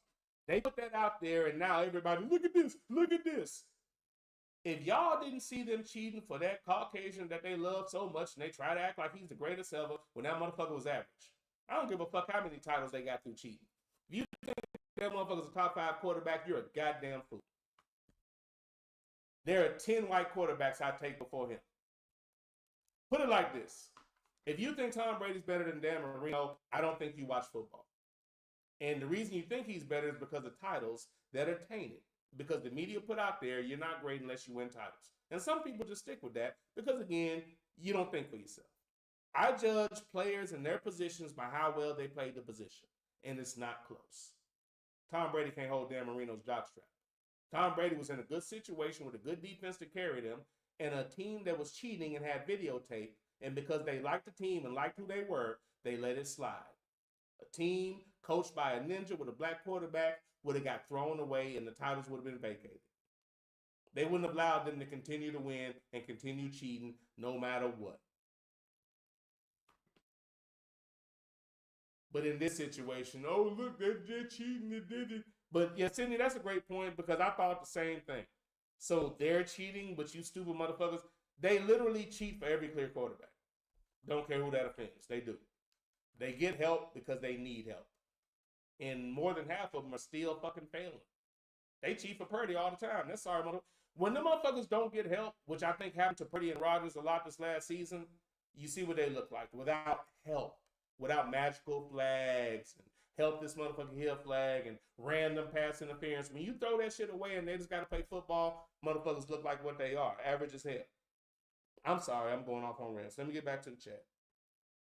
But Sydney, New England never got their share of the heat because they like that team for the Caucasians winning. That's why they ignored it. Sydney Jackson, thank you for that. Whoever that is, told them to get the hell on somewhere. Thank you for that. Sluggo said, facts, Sydney, New England had a whole culture of cheating that got swept under the rug. Sluggo said, yeah, I didn't watch any of the All-Star festivities. I didn't even know it was All-Star weekend. Sydney said, I watched about a quarter of the All-Star game, then lost interest and turned it off. I didn't watch any of the Saturday night shit. Man, I just didn't know it was All-Star weekend. I did not know. Sydney said, it was a beef roast. Oh, my soul. Oh, ooh, wee. Barbecue sauce on a beef roast? Man. I'm sorry, let me finish the chat. What the hell? Where was I at? That it was a beef roast. She pulled the meat off of the leftovers and made pulled beef barbecue. I didn't eat any the second time around. Okay. Man, I'm such a roast person, dude. I would never consider that. For me, it's just it's golden potatoes cut up small, some carrots, maybe a little celery. You know what I'm saying? And I'm gonna have a nice little roux and a gravy. Might even put some mushrooms in that motherfucker. But yeah, I'm such a fan of roast that I can't contemplate putting barbecue sauce on it. Sluggo said, never heard of Ben the Kiki's. Sounds like a black spot, so I'm assuming it's decent food. It's quite famous. And it was, maybe if you serve it, it's the potato thing, man. That bothers me. That bothers me. Sluggo said, agreed on breakfast potatoes. Give me those over eggs any day. Yeah, I'm a breakfast potato person. But again, that was, a lot of people do them, but the up north thing that my family has going, that I noticed that potatoes was a big thing. It was a big thing for a lot of people's house, but especially in our house, we kept a bag of potatoes because, again, filler. It's like when the stews were talking about rice. Rice is a filler. Potatoes, they don't cost that much. You can do so much with them. Mashed potatoes, you can fry them. Make that nasty-ass potato salad. But you can do a lot of things with potatoes. And again, I was so used to eating home fries and stuff like when we watch movies and stuff, they make fries. No, they do popcorn too. You know, the real popcorn in the pot and shit. But sometimes we have a big ass thing of fries and sit there and watch a movie or some shit. It was just, that's what everybody in the family did. Everybody made home fries and shit. I remember going over cousin's house. Dude make a big old thing of fries and set them down, goddamn. We sit there and tear them up. And way too much salt, but the motherfuckers were good. I digress. But yeah, I'm a breakfast potato person, man. All day long. Sidney Johnson said, taters over eggs. Oh, yeah.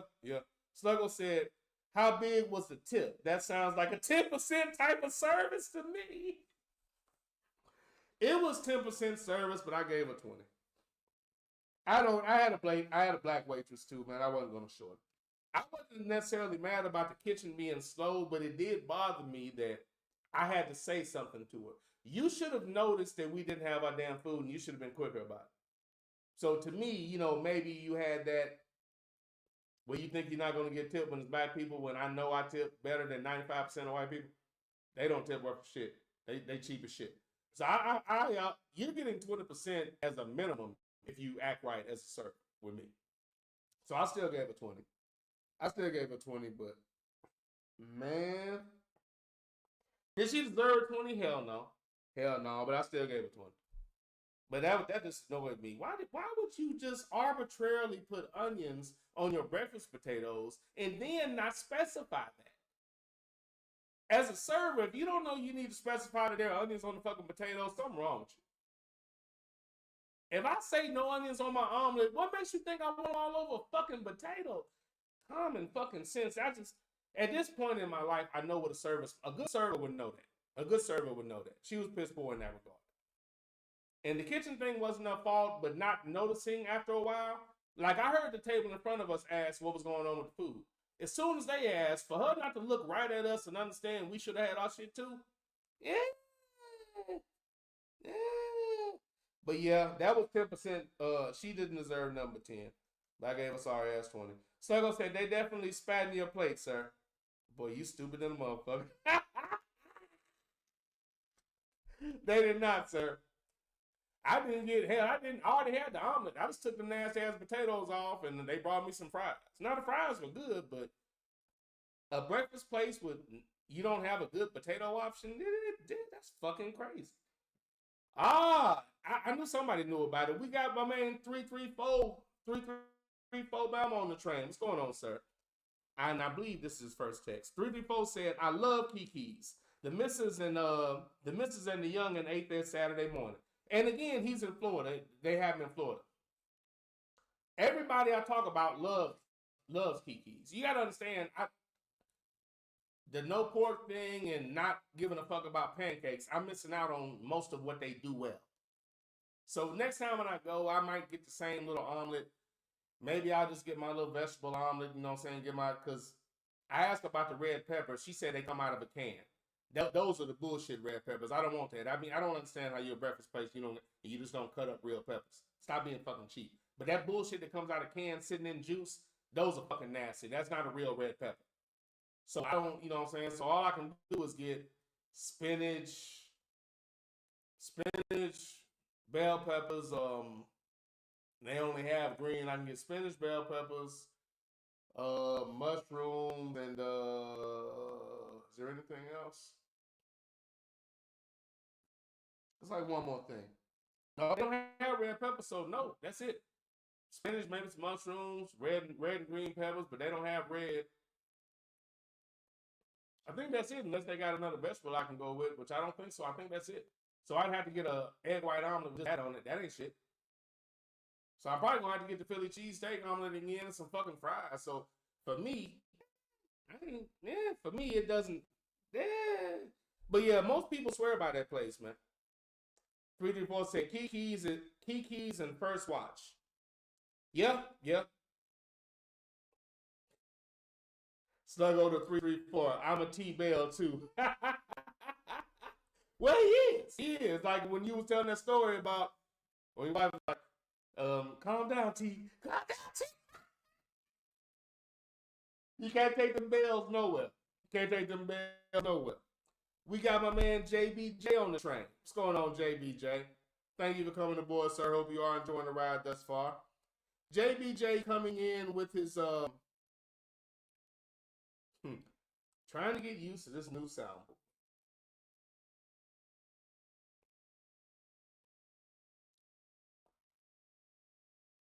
JBJ coming in with his usual.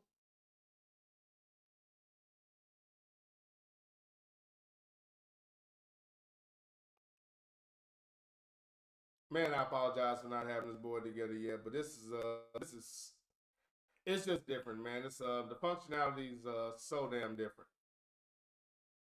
It's so different. Some of the things and the way I used to keep things organized before, it's not even an option on this platform. So, you know, that shit's different.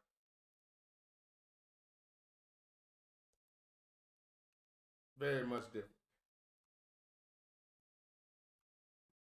But that is some wild shit right there.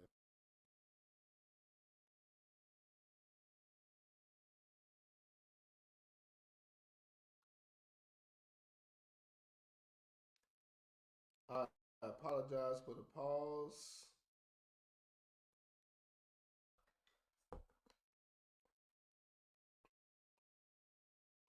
Sluggo said, "Give me Elway over Brady." Yeah, that's another one. Again, John Elway is a better quarterback than Tom Brady. So is Dan Marino. If I start going down the line, there are a plethora of Steve Young. I'm taking Steve Young over Tom Brady all day long. You know what? Actually, personally, I'm taking Troy Aikman. But again, that's just me. That's just me. But yeah, there are a multitude of quarterbacks I would take before Quagmire. But again, they just push this narrative on TV and everybody repeats this shit. It's interesting. JBJ coming in with his traditional good evening. Motherfucker. Good evening. Motherfucker. Sluggo said somebody had Lamar fourth in the vote. Wow. I bet his ass was hurt. He couldn't get put Purdy's pedestrian ass higher. Probably so. Probably so.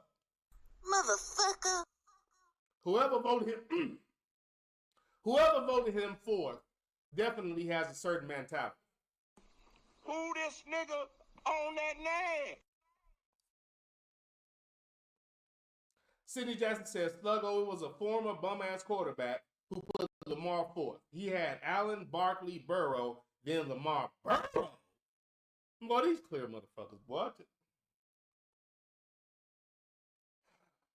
Cincinnati failed and had a terrible year, but because they liked Burrow, the entire narrative the whole year was, hey, Burrow, how does it feel to be playing so well and, you know, it just not being rewarded, you know, because the rest of the team isn't performing?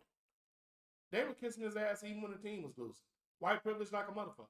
And they gave him comeback player of the year. What the fuck was he coming back from? Let me talk about that right quick. Why did they give him comeback player of the year? You didn't come back from shit. He didn't come back from shit. Sam Darnold deserved that shit before him. They just wanted to give him something because they like him. These motherfuckers couldn't be more biased. They only like sports. They only like sports when they see somebody that looks like them. And the average person isn't smart enough to peep that that's the only thing that drives these people. They don't care about anything but color. And you can tell that by their coverage. A black person has to go above and beyond to get common fucking respect from these motherfucking so-called journalists. They still don't respect Jalen Hurts. Any Caucasian that has done what he has done would get his ass kissed. But they never picked Jalen Hurts, so they're just looking for a reason to not give him credit. There are journalists right now that will tell you with a straight face Justin Herbert is better than Jalen Hurts. Because they want him to be. There were quarterbacks taken before Jalen Hurts that you probably could justify. I think Mahomes might have been one. And there was another one that if you wanted to, it may be Burrow. And because of what Burrow did in college, okay. I still wouldn't take him before Hurt, but okay. So you could maybe get away with that. But Justin Herbert, there was nothing about the way that he played to justify him being ranked and valued higher than Jalen Hurts when he came out. But they ranked him higher, and they still do. All this over-evaluation of a man that won a Super Bowl, went to a second Super Bowl, and you have nothing to say about all of these clear people that you said were 12 times better than him that can't even win a fucking playoff game. I'm annoyed because this misinformation causes so much confusion that I have to listen to people try to have a conversation with me, and they don't understand how fucking dumb they sound. And you would think that everybody that played ball would know better, but they don't. But the people that never played sports, y'all will never know how annoying it is to have a conversation with you. And I can't apologize for that because it's true. Only in sports do people that know absolutely nothing about it think you can talk to somebody that has and think you know more. It's the craziest shit I've ever seen. You don't know anything about bullshit. If you ever say something like, the whole joking thing, like, that guy that says the coach didn't like him and shit. If y'all don't understand that actually happens, you're a stupid motherfucker. Do you know how many fucked up coaches there are in the world? Man, I love to live in some of these sunshine and butterfly ass places that some of these people live that believe this bullshit. What part of fucking paradise do you live in to where you've never seen a bullshit coach or a horrible woman? I'd love to go live there where people don't know about bullshit coaches and horrible women. Man, do you know think about the portal and how many players have got an opportunity to go somewhere and show out when the media threw them away. Spencer Rattler is in the NFL because of the portal. After Oklahoma, they were shitting all over him. Oh, he's terrible. Ah! No, he went to South Carolina and showed out. Maybe Caleb Williams was just good and both of them can play. How about that? He would have gotten thrown away and being written off as a nobody, but because of the portal, he got to go somewhere that wanted him, and he played so well he made it to the league. Before that option, a lot of people that were that good got thrown away the same way. And for the simple-minded, you like to dismiss it with those dumbass statements. Those are just people that haven't lived life. But you'll never understand the type of things that happen on the field and situations. You'll never understand it. That's why the common person can be offended by fights at practice and cursing and whatnot. You don't put on 15 to 20 pounds worth of pads and go out 2 to 3 times a day in the hot ass summer, running into people on purpose as hard as you can, getting up and doing it again because you're sane. You're out of your fucking mind when you're playing football. If you're too sane and reasonable, you can't play. It doesn't make sense. You have to be something else in those lines. And for people that don't understand that, to talk about behavior and what you should be doing on the field, shut up, you fucking bitch that wasn't even man enough to strap on pads. Can't stand people that didn't play sports talking about speaking about the inner workings of football because you watch TV and you play fucking fantasy. Y'all are annoying. Because y'all are the people they target with these dumbass stories because you don't know any better. I digress. I don't know why I went off on a rant. What was I at?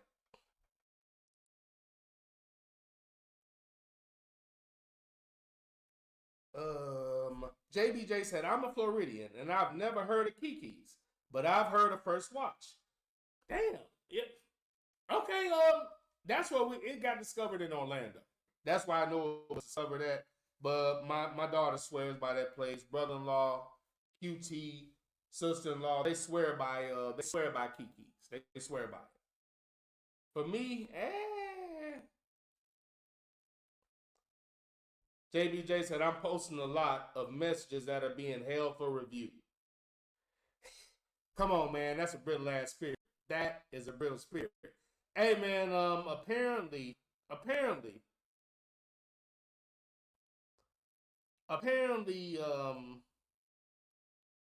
they're doing that a lot. So I think they do, it's that stupid ass shit where they put some program in that has arbitrary words that they've decided are no good, and those are the words that they try to police. That seems to be what they do. And, just certain words that they'll take out of context, just the word itself triggers something. So that, again, that's the reason why I say I miss the old platform. They put a stupid ass little algorithm on their chat room, but the only thing it did was kind of flag chats that were long because it assumed that was somebody pushing an advertisement, which was stupid as well. But yeah, this particular platform is very it's a tad bit, it's on that bullshit and a tad bit picky. It does that a lot. Because people were sending the most mundane and quite frankly, factual chats. What the hell's going on? That were being flagged for absolutely no reason.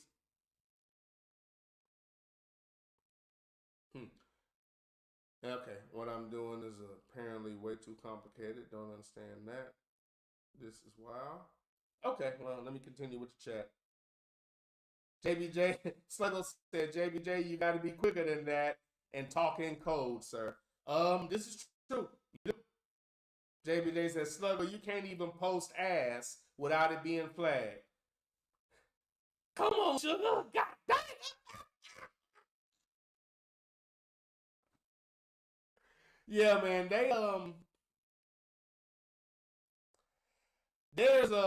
yeah, man, I don't understand that. I don't know if there's something I can do in settings, but I don't know why cursing will be a problem.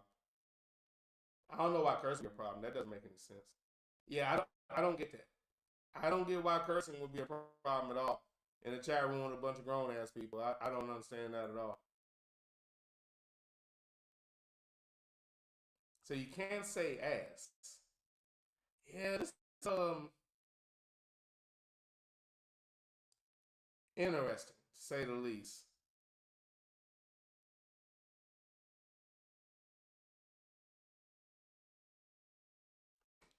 To say the least. But yeah, sir, a lot of people discovered that you're gonna have to speak in code to a degree. You're gonna have, I mean, you're gonna have to articulate yourself and kind of talk around it, sir, and we'll get to gist. But not being able to say ass is crazy.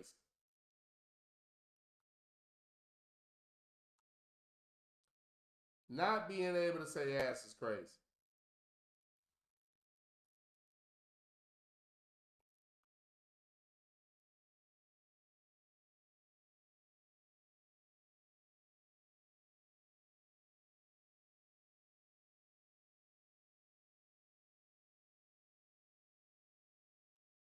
This is the Underground Railroad Show, hosted by Black Ninja. Sluggo said, JBJ. Oh, you almost had it. You gotta be quicker than that. And talking code, sir. Oh, you almost had it. You gotta be quicker than that. JBJ said, where'd he go? JBJ said, come on, man, that's a brittle spirit. That is a brittle ass spirit. It really is. This chat room has a very brittle spirit. Come on, man, that's a brittle spirit. That is a brittle ass spirit. All right, continuing with my review of some NFL and college stories that I wanted to discuss at the end of the year. Let's go with this one. Brock Purdy and Brock Purdy, Marshawn Lynch. I'm sorry, not Marshawn. Clear fellow. John Lynch. And Kyle Shanahan, the head coach. Kyle Shanahan choked away a Super Bowl trying to teach a black running back a lesson. Failed in another Super Bowl trying to make quarterback the star instead of sticking with the players that actually make the team. I've watched so many of these clear coaches lose opportunities trying to make certain players look good. The Niners were predicted to make it to the Super Bowl, win that division, predicting MVPs for an average quarterback that does nothing special at all. But he's clear, so that's really all that matters. Had a terrible fucking season, did nothing. One position away from being at the bottom of the division. As a matter of fact, I think they were at the bottom of the division. And after that type of year, when they predicted that this team would be great, the narrative at the end of the year, instead of talking about his piss poor play, terrible coaching, underachieving, that when the key players, the real players that they don't want to talk about are out, the ninjas that actually move the team, when they're not available, the team is stuck. But because that team is full of players that the mainstream likes, no matter what they do, it's okay. No criticism for the coach who failed with a team with players that y'all love. How the hell can you have a Super Bowl prediction and these motherfuckers can't even make it to the playoffs? Nonetheless, win the division. And there's no criticism. He's still a great coach. You still love the running back, and you still love this quarterback. And instead of talking about how terrible they played and how terrible he played, these motherfuckers were talking about him giving trucks to his goddamn line. And I watched the rest of the world follow that narrative.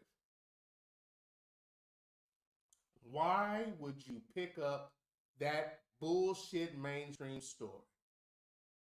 He has a contract with them. He pushes their product.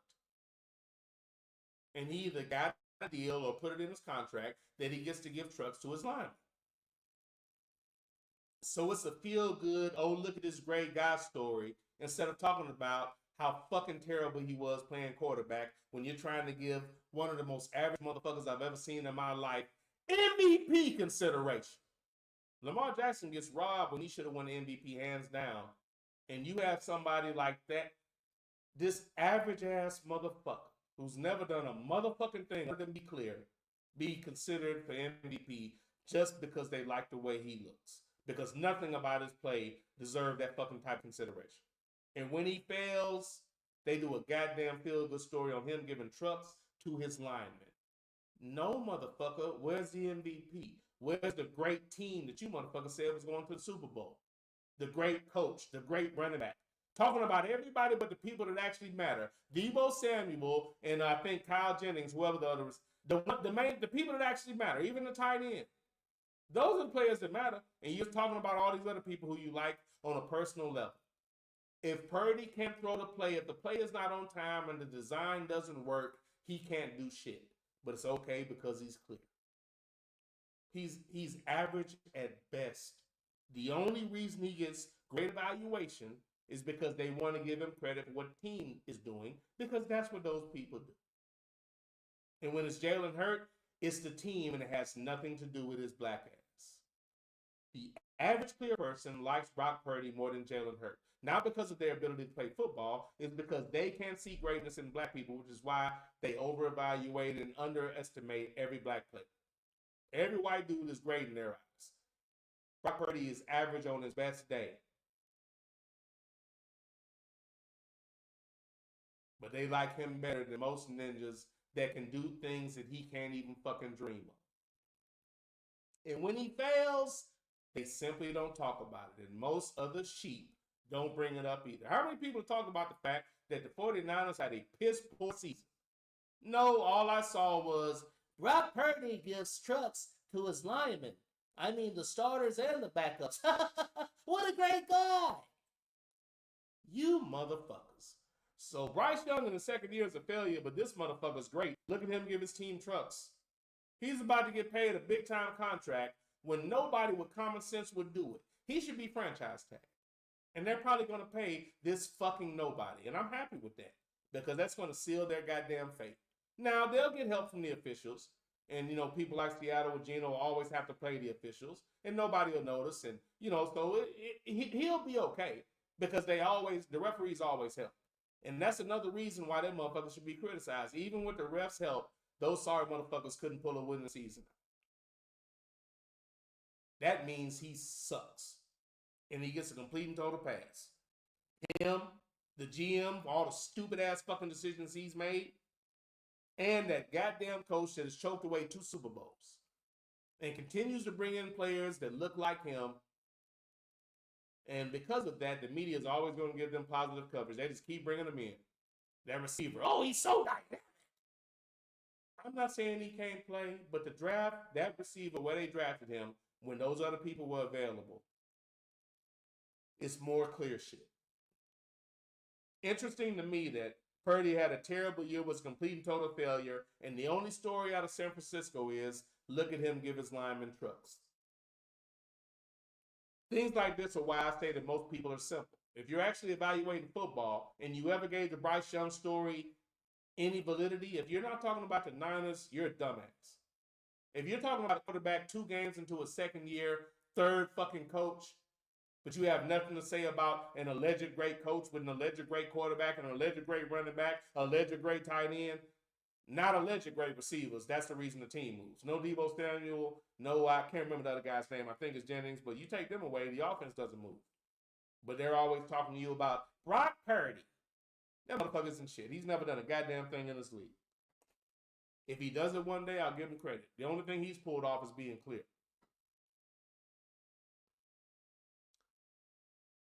Lynch is doing a great job of bringing in people that look like him. Hope that works out for you. No success, but positive press coverage no matter what. Good job. Shanahan. As long as you're worried about your ego and people that look like you and I'm going to show you and all that shit you're always doing, you're going to stay right where you at. But don't worry. You'll never get evaluated for it. They'll never criticize you. And when you get fired, they're just going to say Shanahan is a great coach and any team would love to have him. So no matter how much all of you motherfuckers fail, and I should have put McCaffrey's name on this bitch too. Ever since you got your first big contract, you've been hurt. Your clearness allows you to get great coverage and allows you to be compared with real running backs like a Derrick Henry or a Barkley or people that actually can play like a Mixon. You're not that guy, but you're clear, so they'll always talk about you like you are. If you're offended, I don't give a fuck. This is the truth. And most people just like to get along, do your thing. I'm so sick of average motherfuckers getting praise, and when they fail, they just ignore it, and then they go off on these witch hunts, digging up stupid stories about black players that have already earned their motherfucking respect, but you have nothing to say about these motherfuckers that are failing. That not only are they failing, these are people that you said were going to be great. Those two things don't mix. Kirk Cousins, from the beginning when he got picked up, I said that was stupid. And what annoyed me, and to me, this was a media narrative, everybody kept saying he's going to start because of the money. I'm just confused. Why were so many people continuing to say that stupid shit? Even if you're going to say that, can you at least be detailed and say he sucks? They should start Penix, but they're going to do the wrong thing and start him because of money he got paid. I never even heard he shouldn't have been. From the beginning, enough people weren't saying, why? Not only why did you pick him up, why did you pay him that? And then I heard people trying to justify it. And then after that, when Michael Penix was picked up, I'm still hearing stupid-ass people talk about what a dumb draft pick it was. Kirk Cousins is an elderly white person. Why would you try to build something around a damn near 40-year-old white dude that just blew out his Achilles that has never done shit?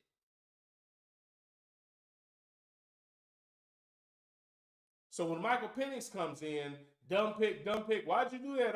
Oh. In the exact same draft, in the exact same first round, J.J. McCarthy got taken by Minnesota, and they took Bo Nix in Denver. And they had nothing to say about that. Coming out of college, if you criticize Penix and don't criticize those two, you're a stupid motherfucker. Not you have an opinion. No, you're fucking stupid. There is not one Caucasian quarterback that played when Michael Penix played that can hold a fucking candle to him. Not a goddamn one. He should have been starting from the beginning of the season. I know everybody thinks it's cute to say he shouldn't have. He's actually special. Yes, he should have. The few lumps he would have took would have just been growing pains. If you think Bo Nix can start all year, but Atlanta's team wasn't even that bad, dude. The defense could have been better. They had a good line. They had talent everywhere on offense. It's the same thing I was saying every year. I don't know how good those players are. They don't have a quarterback and they don't have a coach. Arthur Smith was an idiot, and the quarterbacks they had were insufficient.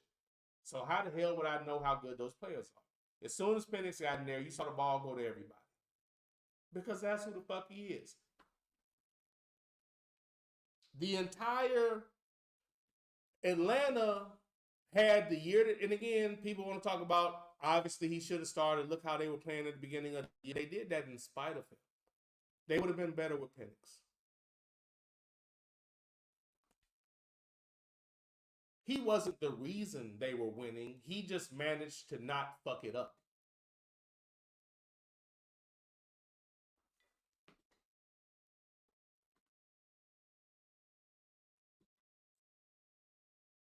Even after that terrible signing for that stupid ass amount of money, ignoring his injury,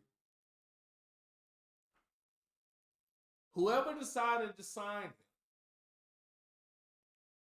because of their desire to pay a clear person a stupid amount of money for absolutely no goddamn reason, and not one dumb motherfucker in the media focusing on that because that was the only narrative, Instead of saying shit like, oh, that's the market.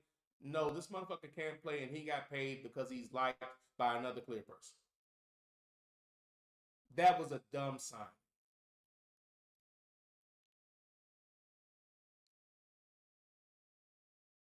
I didn't understand how Cousins got picked up, paid all that money, and the only thing those motherfuckers did was try to justify it. And in the same breath, they drafted Penix, and all I heard was criticism. And from a lot of you dumbass fans, too. A lot of dumb that did never watch him in college, obviously, and I'm listening to y'all sound like the dumbest motherfuckers on earth. Everybody that continued to mention his knee, you're fucking stupid. Nigga played a whole 2 years with no injuries. And you're talking about old shit because the white people on TV told you to. Stop being a dumbass. Atlanta missed out on an opportunity to be special. Let me tell you, for you motherfuckers that weren't paying attention, Penix was incredible for the little bit of time that he got to play. Let me remind people that didn't fucking watch. Every time Atlanta needed a play when he was in the damn game, he made it. Did anybody notice that? For the little bit of time that he was on the field, every single fucking time that a play needed to be made, he made it. Every motherfucking time. Do you know how hard it is to do that as a rookie when you weren't even given the whole season or even half the season like you should have gotten? Let me repeat that shit for people that just watch Red Zone. He made every fucking play. Every time they had to have a score, he made it. Every single time. When he came in, again, for all the clear, worthless people in the media that were trying to over-evaluate him and dumb niggas that don't know football. Like, some of that conversation is good, but there are certain people that don't know anything about football and they always repeat what they see on TV. Like Lamar Jackson and the whole need to win a Super Bowl thing. Like, anybody that says that, you're a stupid motherfucker. You know why? Because if he needs to win one and everybody does, you dumb motherfucker, why does he need to win a Super Bowl? How can the same clear people that said you need to be a receiver or a running back, and when he plays so well, those same clear bastards have to give him an MVP or two, then they change it to, well, you need to win a Super Bowl. But nobody that repeated that had the common sense to say, how come nobody else needs to win one? How can they go from you can't play to, okay, you can play, but you got to win the Super Bowl right now, right now, right now? I just wish people weren't so goddamn dumb. Let me explain to you how it actually should work. Actually, Lamar Jackson should be getting his ass kissed by every clear person that said he couldn't play. Because you said he couldn't play at all, and he's better than every clear person that you said was better than him. He's arguably the best in the league, and you motherfuckers couldn't see that. So the only thing he should get is, this man is incredible. But every clear quarterback that you love, they should have multiple Super Bowls by now, according to your goddamn evaluation. There should be no time limit on Lamar, because you said he couldn't play. But there should be a time limit on Josh Allen, Brock Purdy, and every white quarterback in the league, because there's never been one that you motherfuckers didn't love. Never. There's never been a white quarterback y'all didn't love. Let me say that again, goddammit. There has never been one white quarterback that they didn't love. No matter who it was. Heineke, all of them. At one point, they were acting like that motherfucker was God.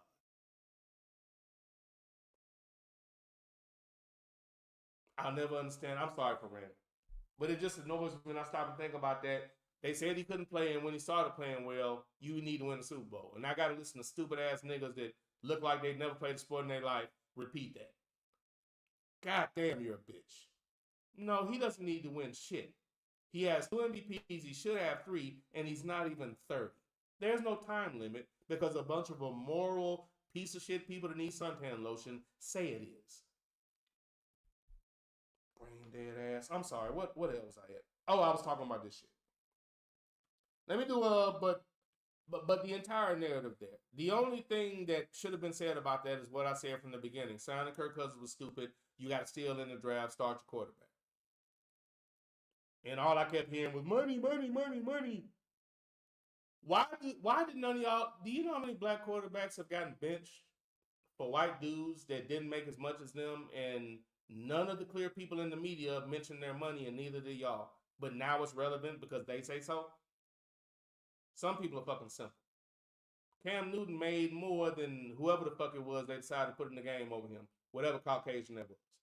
But when they did that, you know Cam made more than him, right? Where was all the salary talk then? You have to start him. Look what he's making. I didn't hear that one goddamn time. All I heard was people shitting on Cam because that's what the clear people told y'all to do. Only a Cam Newton could get ran out of the league before his time. And everybody just accepts it. But and that's why I'm annoyed by watching 40-year-old white men and them talking about how great they are when I remember them running black quarterbacks out of the league in their 20s. That's why that shit gets on my goddamn nerves. No matter how much they talk, I'll never be stupid enough to think that a 30-year-old ninja is nothing compared to a 40-year-old magical white man. And so many people just accept that. I just don't understand how fucking dumb you are. There are no 40-year-old white men that I want more than a 20-something-year-old ninja that's been a phenom their whole career. And if you added a little bit of common sense and you realize if they just got to play every year like Kirk Cousins does, you get to accumulate all these numbers and shit. Every black quarterback that was on the pace to break all these records, magically something happened and their career got derailed.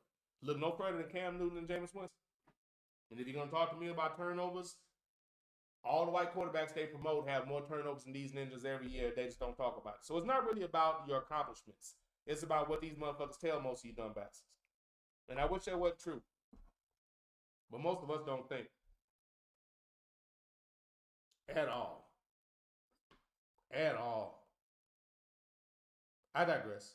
But the point in that entire situation was, if you didn't understand what Michael Penix was and couldn't see that coming, I question your football acumen. You didn't watch him in college. If you did, you would have never been upset with that pick. That was never a discussion.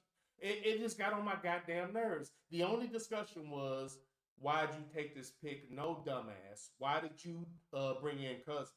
If you're going to bring in a veteran quarterback, you bring in Wilson. And it's not even close.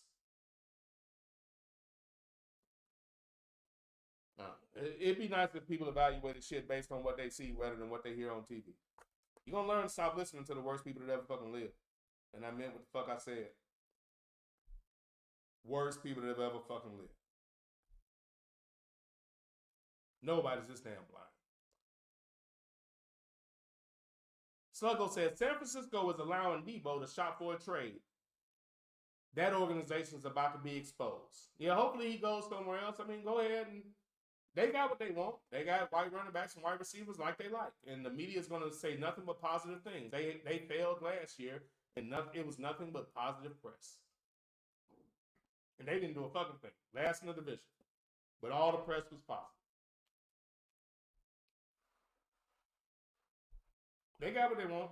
Wide receivers, white tight ends, white running backs, white quarterback. They got what they want. They don't got to be good.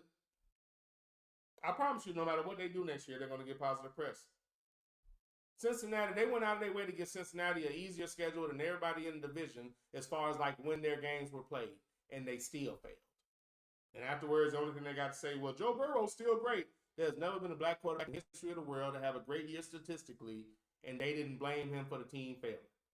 But when the team does well, like a Jalen Hurts team, don't got shit to do with his black ass. These same people have nothing to say about Purdy can't hold Jalen Hurts' jockstrap. You think the average Caucasian believes that? You think the average dumbass nigga that listens to Caucasians believes that? I'm disappointed.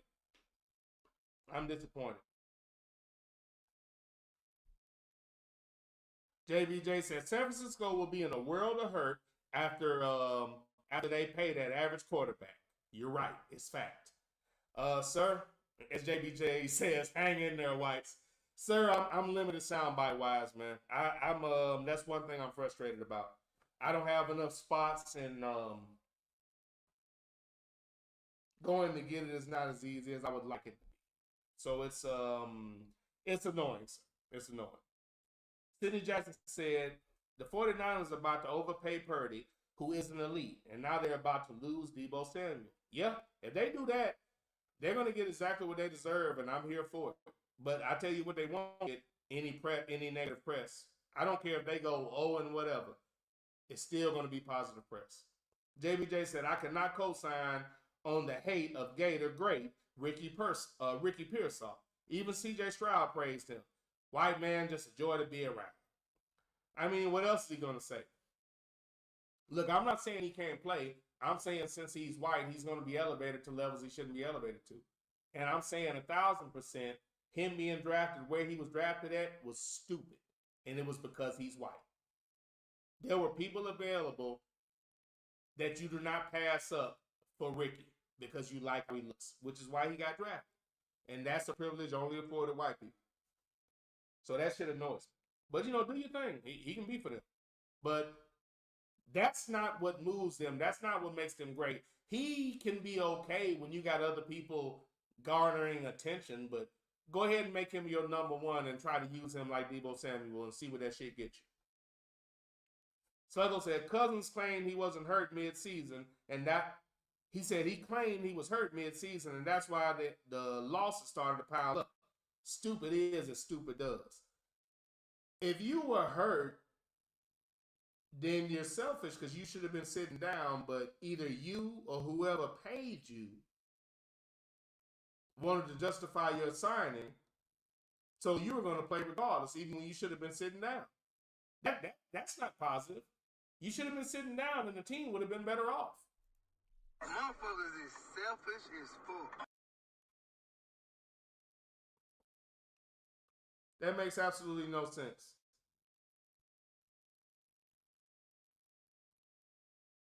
Stupid as a stupid does. Stupid as stupid does. Stupid as stupid does, sir. That makes absolutely no sense. Sluggo said, laughing at an elderly white person. They are elderly. But I mean, again, I'm sorry, man. Just for me, I'm just sitting back and watching how simple the average ninja is. I'm not talking about them. I know how they fucking work. But for ninjas to listen to clear people in angle files, tell them all this stupid shit that nobody actually that watches the game would believe, I just don't understand. Again, I'll go back to the Bryce Young thing. If you actually took that conversation seriously, I don't understand it. I've seen too many real things get ignored, but they put out something like that, and you talk about that instead of talking about all of these clear failures. Not only are there failures, they're the same people they said were the best quarterbacks in the league, and they just keep failing, and none of them notice. And for some reason, the only thing they can see is a black quarterback that doesn't even have 2 seasons under his goddamn belt. And nobody's putting this together. I don't fucking understand. These motherfuckers might as well wear I hate nigga t-shirts. And I'm not fucking kidding. It's that fucking bad with their coverage. And people still take this shit fucking seriously. It's crazy to me. Sluggo said, offense should be good this season.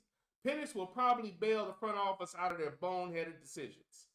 Y'all got a special quarterback, man. And listen, let me tell you a couple other things. Like, if he was clear, they would have pointed out the fact that from the very beginning, he never stared down a receiver. He was looking off safeties and corners from his very first fucking pass. The 2 picks he has, the 2 interceptions he had were because Pitts threw the ball in the air for the corner and another receiver went down to get the ball and threw it in the air for an interception. It wasn't him. It was those 2 receivers, 1 tight end, 1 receiver. They both threw the ball in the air and gave the ball to the cornerbacks. He was looking off. He never stared the receiver down. He was every time he was going out with the ball, he went the other way first. He always looked off. They would have talked about that if he was who they wanted him to be. But they can't. It's the Hollywood factor. They only want it to be one good ninja. That's why Patrick Mahomes is the only ninja that doesn't get overly criticized. But I dare you to name another black quarterback that they don't find something negative to say about. So they just refuse to give more than one credit.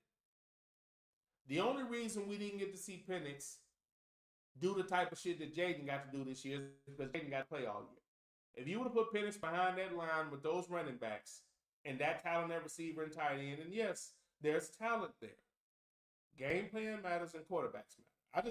Personally, I don't have that disease that most people seem to have where they're just in a rush to scream and call somebody sorry. I just think that's stupid and simple-minded. It always has been to me. I don't have to rush that. When I see a player in the right situation, I can evaluate it. But if I see a quarterback that never gets to throw the ball, I can't tell you if he can play. If I see a team with a dumb coach and it doesn't have sufficient quarterback play, I can't blame the receiver because he doesn't make the ball magically come to him. And I always hear people say stupid shit like, if you're good, you just make something happen. No, that's you saying bitch shit. No, it's not. If I'm good and nobody ever throws me the ball, I can't show you anything. And when it's a white quarterback they like, they just say the receiver's not getting open. And if it's a ninja, they just say he sucks and he's the reason the team is losing. It's the same formula. And people just don't seem to catch on. People just keep watching these shows with these incredibly stupid fucking people on them that are going to come on and tell you in the NFL draft that all these white guys are the best. And when they go into the league and do nothing, nobody's going to remember, and you're going to sit down and listen to these motherfuckers again when they do it next year. They do it every year. Over-evaluate 20 or so white dudes that never do a goddamn thing. And they still have credibility somehow. And not only that, every ninja that played great in college, they're trying to tell you why that nigga's in shit. And they go to the league and do great, and they still tell you, well, he's not really good. It's the team and whatever they have to say.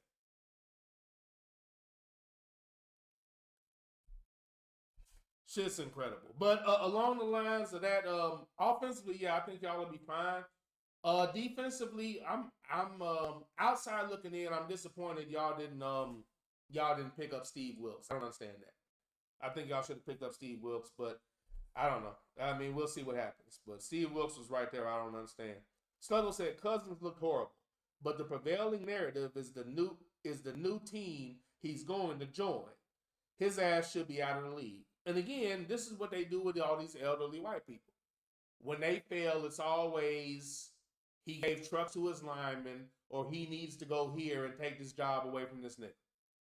It's the same shit every year.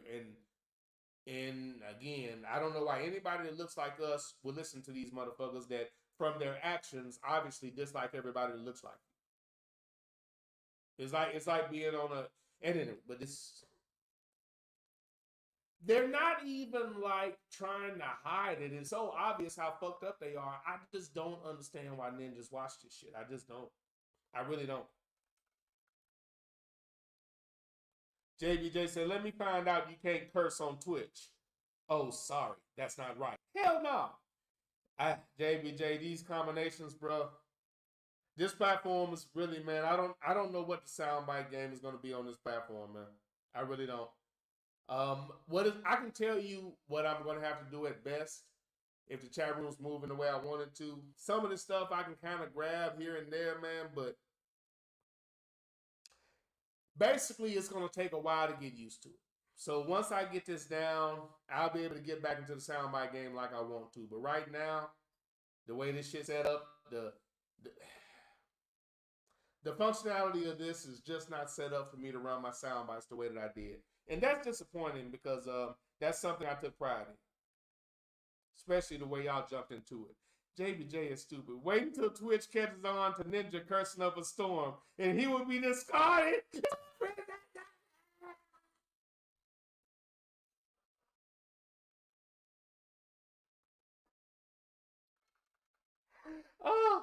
Oh, man, this is for people that aren't familiar with the show. You don't understand how funny that is. You hear you? I hear you. You just don't understand how funny that is. That's really funny. Boy, you stupid, JBJ. Stupid. Oh, Sluggo laughing at JBJ. Sir, I don't know. Maybe it'll be all right. We'll see. Sluggo said, I wonder who's going to be the Carson Wentz of this year's draft. Essentially the pink person who comes out of nowhere, who comes out of nowhere to be overdrafted. Yeah, there's 2 or 3 of them every year. Hey, listen, I'll get there. But there are so many situations and so many incredibly stupid things going on in the NFL. But like the people that are there, it's just some of these coaching hirings, and it's just some of these coaching hirings and some of the things I'm seeing, man, there's no justifying this shit. JBJ said, Wait until Twitch catches on to Ninja cursing up a storm, and he will be... You will be discarded in the prisons of hell. You will be discarded in the prisons of hell. There's a reason why this shit is funny. It's just that the availability is different now. You will be discarded in the prisons of hell. Sluggo is going to be some random colonizer that's done absolutely nothing in college, but he will be evaluated and drafted very high. Let me continue. The New Orleans Saints, hold on a second.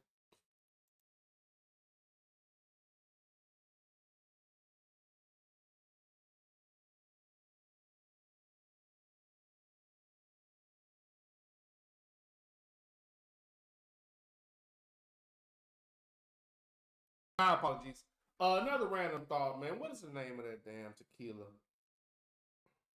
Shit. Hold on a second. Wait. Let me check something. This is a random. Excuse me. Random ass thought. Okay, don't have the bottle right. Where's that? Oh, here it is. See the name of this. Okay, is anybody familiar with a tequila called Cincoro? Cincoro. Cincoro. Cincoro. Cincoro tequila. Is anybody familiar with this? My friend told me that that's one of the tequilas that, you know how everybody has tequila. I think Michael Jordan was part of it with another group of people, but it's something called Cincoro tequila.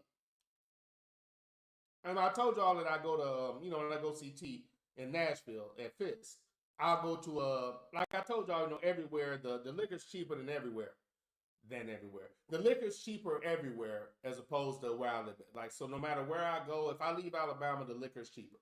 So we have the most expensive liquor than anywhere I've ever been, outside of being in a tourist area. But if you go to their regular liquor stores and stuff, everywhere cheaper than here. So in Total Wine, if you ever been to Total Wine, and despite the one I went to, I was out of town somewhere, and the Total Wine I'm used to is huge. It looks like a Walmart of liquor. They have everything in it. I went to one, and it actually was just wine. And I asked, the person there, they selling me liquor, and, they kind of had a little, snob, clear person attitude. And so I explained to them, because they weren't knowledgeable, that most Total Wines are actually a full-stop shop. And I actually told them how terrible their attitude was, but, people like that don't understand that. They want to act fucked up and only get mad when people treat them like that. But I digress. The point is that, liquor's cheaper out of town, and they have a lot of options. So I went up there just kind of looking around, trying to decide what I was going to get. And this was a top shelf liquor. And they had it on sale for $27.89. Now, anybody that kind of knows about this knows that's a ridiculous price. I don't know if it was a mistake, and I wasn't aware of what this was. I wish I would have known. I would have grabbed 4 bottles. But I didn't realize what it was. When I got back home, I happened to be in a liquor store. I, went to find it just to see what it ran here. Don't you know that shit's $100 bottle here? It's a $100 bottle. And when I did crack it open, me and my homie tried it. That's the quality. It's almost a perfect blend. Like, it's not sweet because I don't like sweet tequila. That shit's nasty. But it's smooth enough to where it doesn't have a harsh bite. And you can feel that shit. I still got about half of it, you know what I'm saying? I actually went and looked at it. Now, it's still at a good price compared to here, but they basically doubled it from what I saw last time. It's up in the 50s now, but I didn't realize what it was because I went back up there and I would have saw the same price. I probably would have grabbed about 2 or 3 of them just for GP. But point being that I had got a hold of some of that and tried it out. That's a quality tequila. Cincoro. But let me know what it costs. Like, here it's overpriced. So, and I know that probably the $50-something price they have on it is probably more closer to what it should be. And maybe it just wasn't moving, so they just kind of dropped the price on it. Somebody probably saw that and said, we need to change that. But I wish I would have taken advantage. Sluggo said the negative 92 put tariffs on Alabama liquor. No, our shit has always been expensive. I forget. Basically, here, like, you can go to the state store and that's the best price you're going to get. But even that is not as good as any out of town price that I go to. And secondly, this is the only state I've been to, or one of the very few where basically like people that open up their own liquor stores, like in convenience stores and other places, they can basically just jump the price up to whatever they want and it's fine. Like other state, like there are other places where it doesn't matter where you go get liquor. The prices are kind of universal. But here you got to go to the state store to get a reasonable price. Everybody else can, the same, they can charge $10, $12 more for the same shit at the state store that costs $10, $12 less. And it's fine to do that here.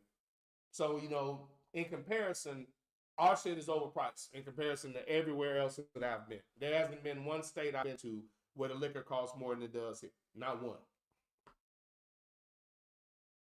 JBJ said, I've had Jordan's tequila. It was just okay, but pricey. Yeah, it's pricey, but not bad. Not bad.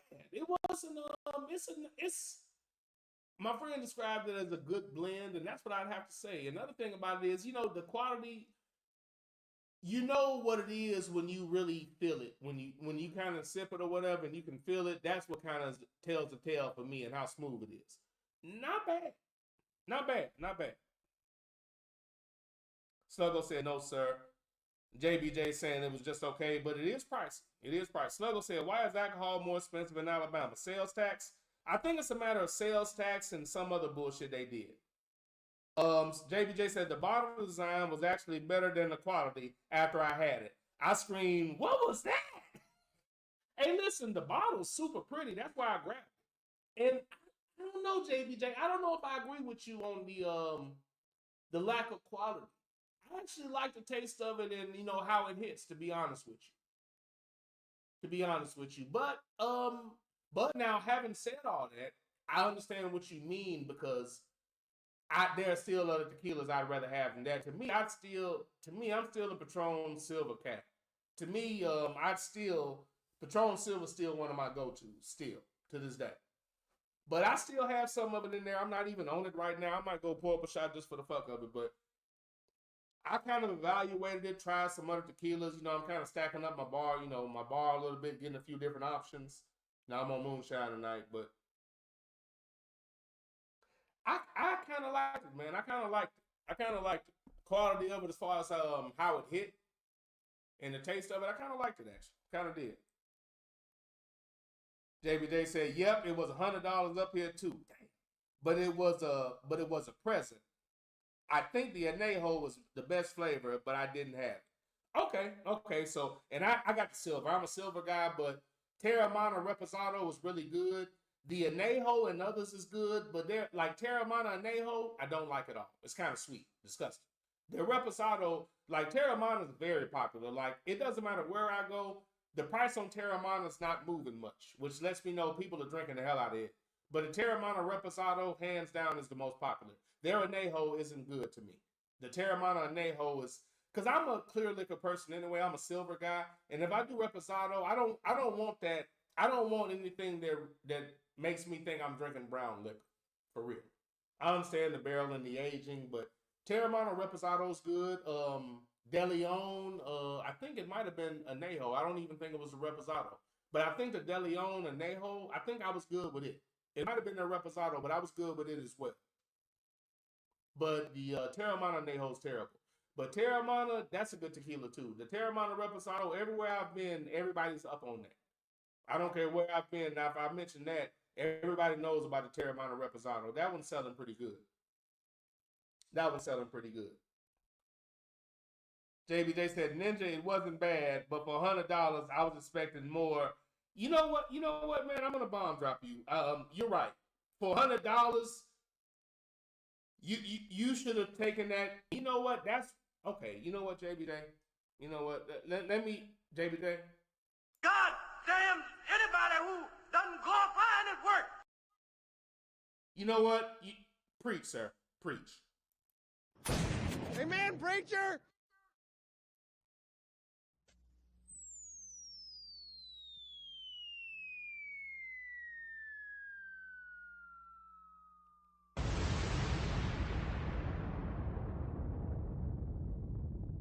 JBJ, you're right. See, what it is I paid $27 for a $100 bottle.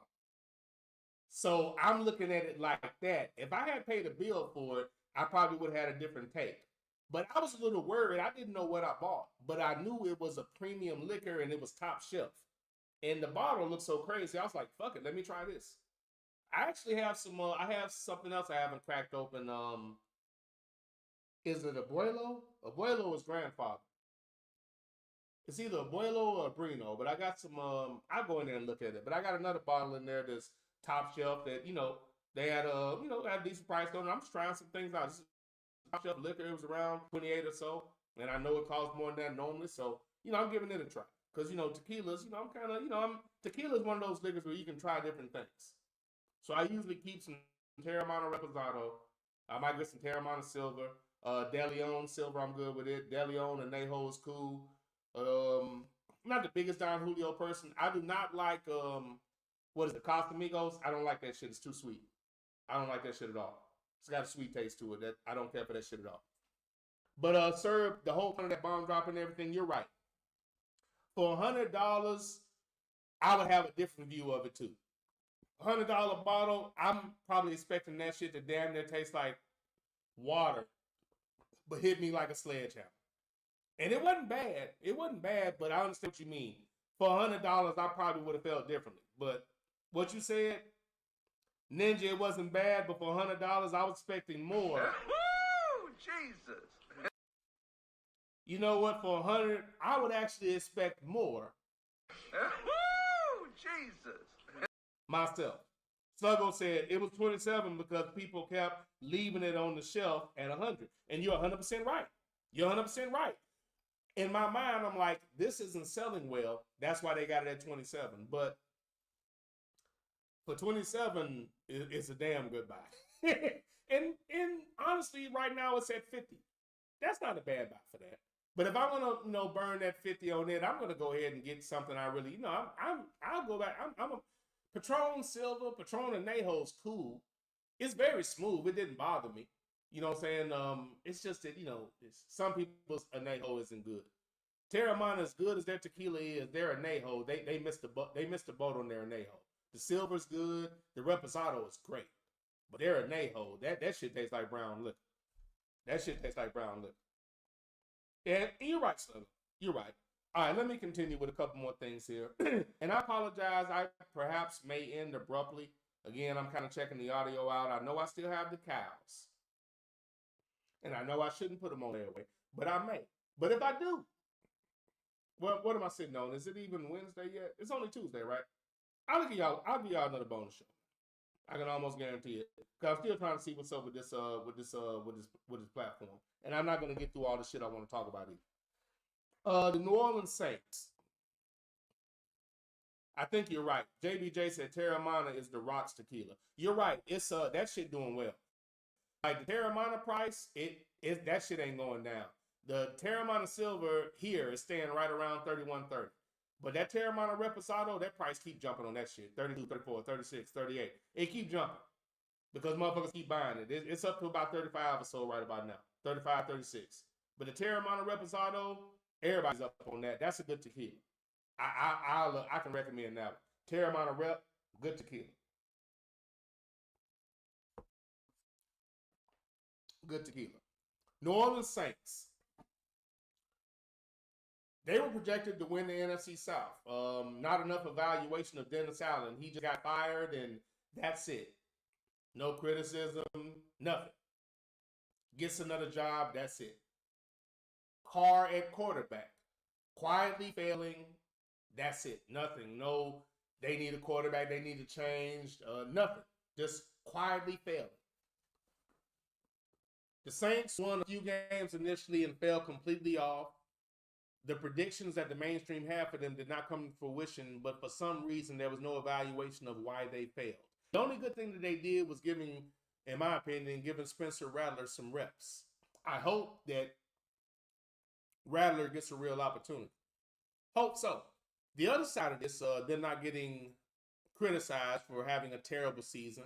And again, the quarterbacks and coaches that they loved in this terrible season. Dennis Allen has been an idiot the entire time he was there. And nothing changed in that regard. but he gets a complete and total slide with clear privilege.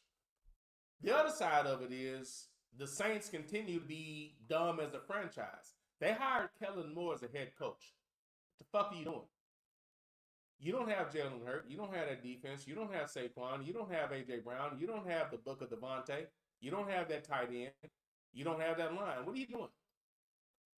Kellen Moore benefited from a team and players and a quarterback that had already been to the Super Bowl and showed out. Kellen Moore's offense took the ball out of his hands and gave him less opportunity. Hurts was great before Kellen Moore. Kellen Moore didn't do anything to enhance his game. He just didn't get in the way. And he probably listened and did some things that Jalen likes because his play calling was slightly different. But Kellen Moore has done nothing to deserve being a head coach other than being clear. Eric Bieniemy can't get an offensive coordinator job, and Kellen Moore is a goddamn head coach. The Saints aren't going to be shit. If he pulls this off, I'll give him credit. But I don't believe it. Now, what I think that will happen, they'll fail. They won't criticize him. He'll get another job, and that'll be that. But the Saints just set themselves back again. So you look at that situation. So again, this Philadelphia situation with a quarterback that played better when Kellen Moore was not the OC. When he was in his first Super Bowl, he played better. And this one, he still showed out, doing the same thing he had already done. And you give Kellen Moore a head coaching job off of that. Eric Bieniemy has 3 goddamn Super Bowls, if I remember correctly. And he's a goddamn running backs coach. That's bullshit. And that's where the NFL gets on my goddamn nerves. The truth is for everybody, but everybody might not be for the truth. That was a stupid ass hire. So the Saints got a pass on a terrible season. I think they ended up damn near at the bottom of the division when they were projected to win it. And not only that, they doubled down and hired Kellen Moore, one of the most unqualified offensive coordinators ever, to be a head coach. Clear privilege. Underqualified. You have Eric Bieniemy and Byron Leftwich out there, and you hire Kellen Moore. The Saints deserve everything they're going to get, which is positive coverage and no fucking results. They deserve everything that they're going to get. Forgiveness is between them and God. It's my job to arrange the meeting. The aforementioned Eric Bieniemy, multiple Super Bowl champion. Kansas City's offense has not been the same since he left. Let me say that again. Their offensive production and creativity has not been at the level it was since Eric Bieniemy left. That is the fact. Goes to college getting shitted on by the clear-ass media and their Anglophile-ass employees. Now is back in the NFL, and this multiple Super Bowl champion doing it in the same structure that multiple head coaches have came out of, and none of them had his fucking resume. And he's a goddamn running back coach. NFL, fuck you sideways. America.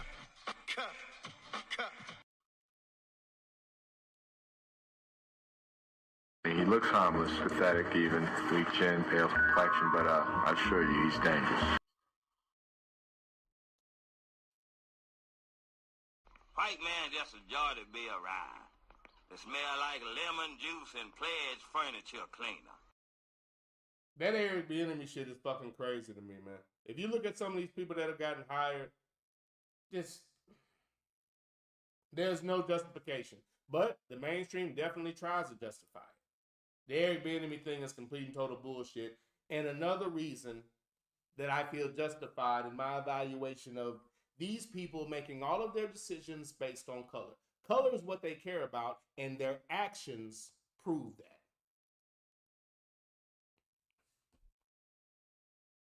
Another example, is it Tucker, the kicker for Baltimore? Is it Tucker? Is it Tucker? But the kicker for Baltimore. Now, he's been accused of assault or whatever by multiple massage therapists, I believe. Now, personally, I need to know the details because they call anything assault nowadays, but it's not really about that. This is about them being the media, allegedly loving women and all of this shit, and that's the reason they were when we go back to the, people are, and rightfully so, why aren't they covering it the way they did with Watson? Because Watson is black and Tuck is clear, and they don't care what clear people do. You can attack the country, be a worthless piece of shit, they'll make you president. You can beat the hell out of a woman, they don't care, you're white, it's fine. And there are multiple white people that have done that, that's why I can say that. I deal in facts.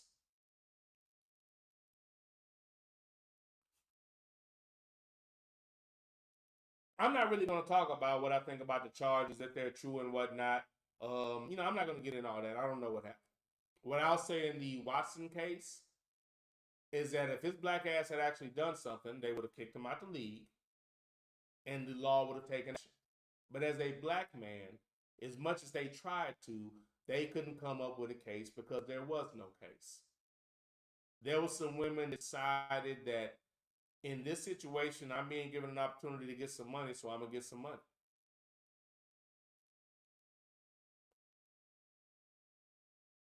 If you get offered a couple of dollars to relieve me and you turn it down, fine. If you accept it, fine. But buyer's remorse after the fact, when the system's trying to take a ninja down and you're trying to take advantage of that, is bullshit. And again, I'm annoyed by all of you people that live in some kind of fairyland where you don't know or you haven't been around horrible bitches. Because anybody that says out loud, if a woman says something, believe it, is naive or just fucking stupid. If you've never met a horrible bitch, you're not qualified to even evaluate situations like that because you don't know how horrible some women can be. Every woman and a lady. You know the word bitch exists because there are bitches?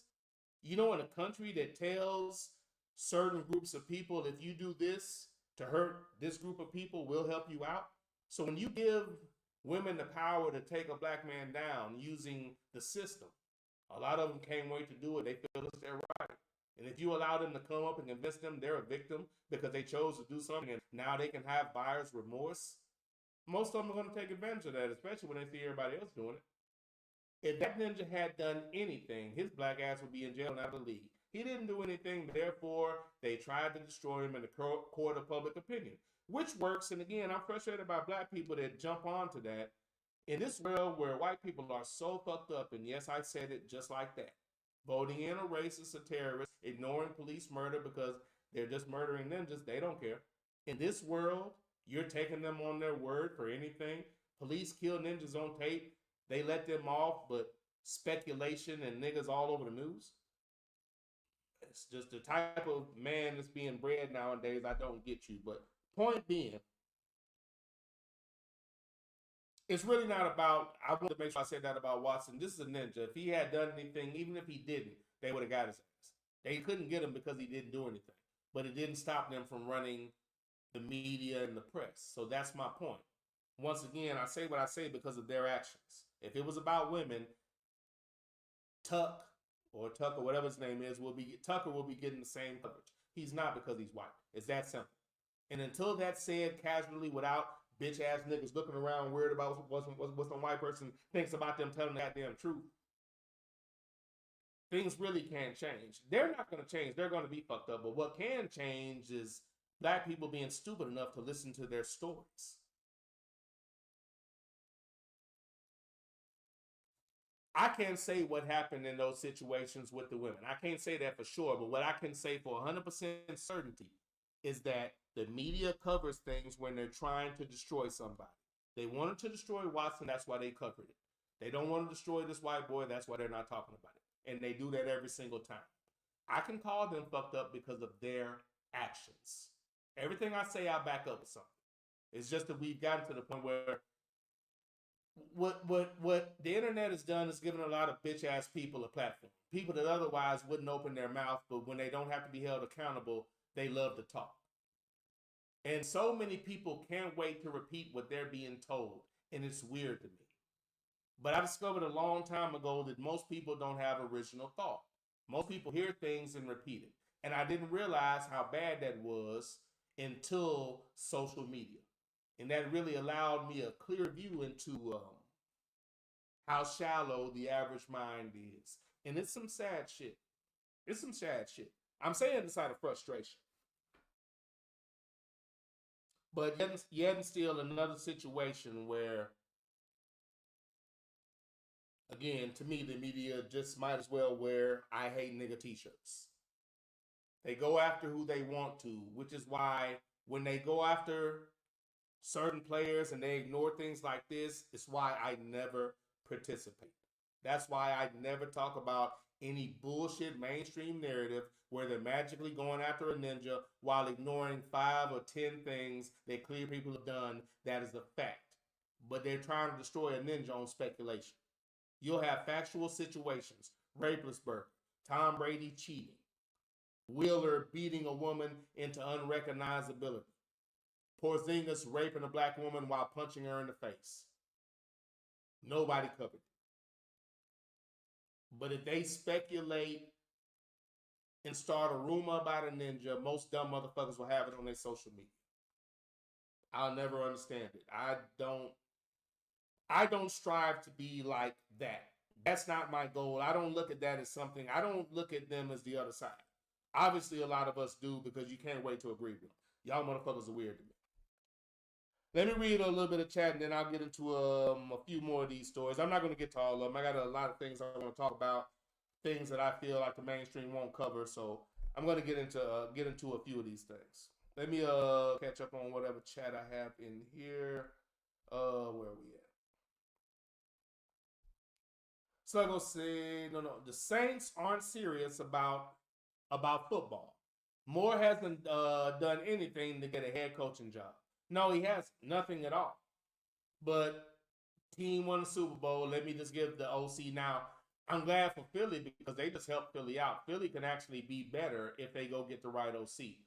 Anybody with a little bit of common sense, they should go get Leftwich or Bieniemy. I was running back coach. I'm like, hey, you want to be the OC over here? If you got any common sense, I'd go get Airbnb. If you got a little bit of common sense. But they're actually qualified OCs. But I got a feeling they're going to hire again. Like Kellen Moore wasn't qualified when they hired him. But because they hate Jalen so much, they got to give somebody the credit. Why not this clear person that we're trying to hype anyway?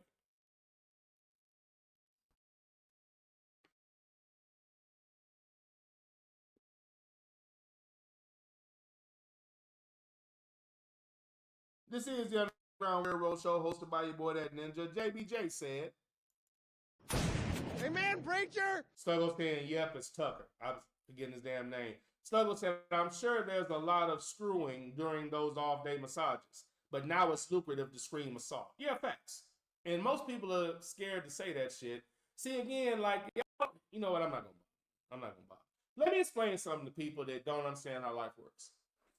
I was a nothing football player in high school that didn't go to college. You know how much pussy I got? Let me say that again. I was a nothing football player. I got pussy because I played football. I did a lot of strange shit just based on being a football player, and I wasn't even good, nigga.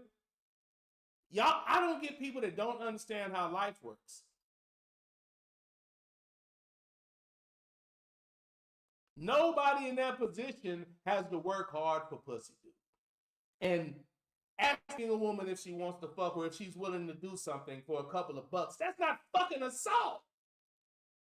If you're that fucking fragile, you need to get another line of work. They're trying to make, I'm not talking about the massage therapist thing, but if you see an attractive woman and just try to talk to her, ask her out, a bitch can call that assault. And in the same breath, if a motherfucker lets his 8-year-old son tell him he's a girl, you better cheer that shit on. And you better start thinking for your goddamn self. These motherfuckers putting out so many bullshit narratives. Sluggo said, I knew something was wrong with Tucker when he started constantly missing kicks. I was trying to figure that out, and I think you're right. Because I was like, what the fuck is wrong with this motherfucker? He missing kicks left and right. Now, the problem is he's probably married, so his wife's kicking his ass and threatening to leave and take all his money if I had to guess. So that's probably what's getting. That's probably what's getting, because it's not like the media is trying to destroy him. So that stress is probably fucking with him a little bit. But if he's married, that's what's getting him. Is his wife, telling him I'm about to take all your shit. So that's probably what's fucking him up mentally. I'm definitely not going to go past 3 hours tonight, so I'm debating on these cows. And I apologize for debating on them, Sluggo. Not trying to disrespect them, but I had a couple more things I wanted to get into. And we have three. We have 3 cows. We have 3 cows.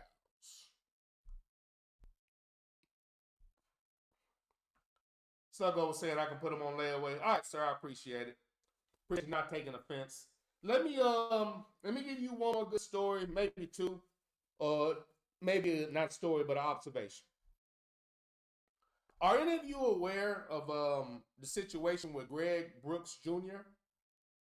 Is anybody aware of that situation? Greg Brooks Jr. played for LSU in 2023. Greg Brooks Jr. This situation involves Brian Kelly. You know, somebody looking at it from the outside looking in, you know, has a lot of asshole tendencies from the outside looking in. Apparently is not a great evaluator of talent, but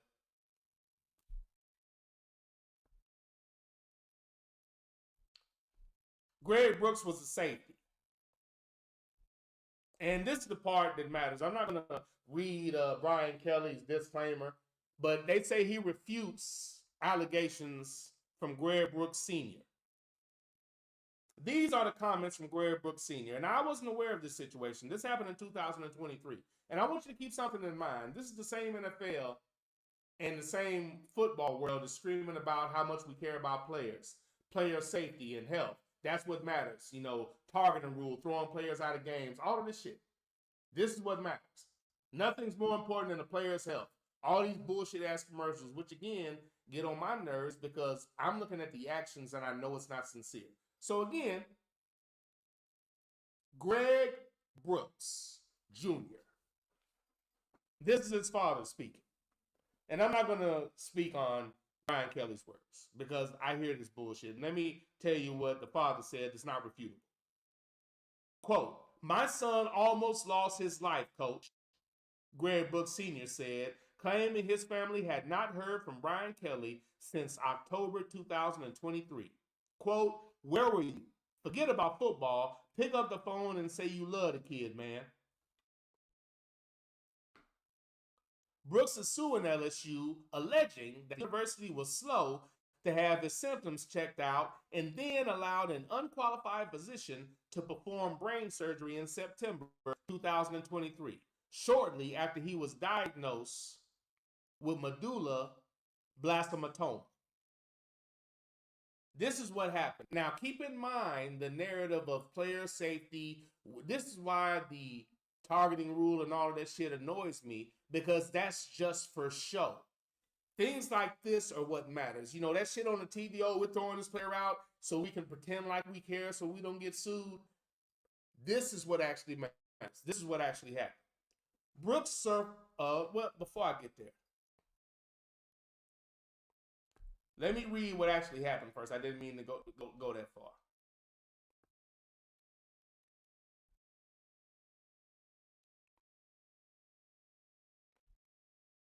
Okay, this is what happened. Brooks first exhibited symptoms during a preseason practice. Let's stop right there.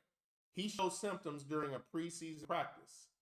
If you truly care, he should have been evaluated thoroughly. You should understand symptoms of being ill. You should be worried about CTE. So any little problem that may concern the head, you should be all over it.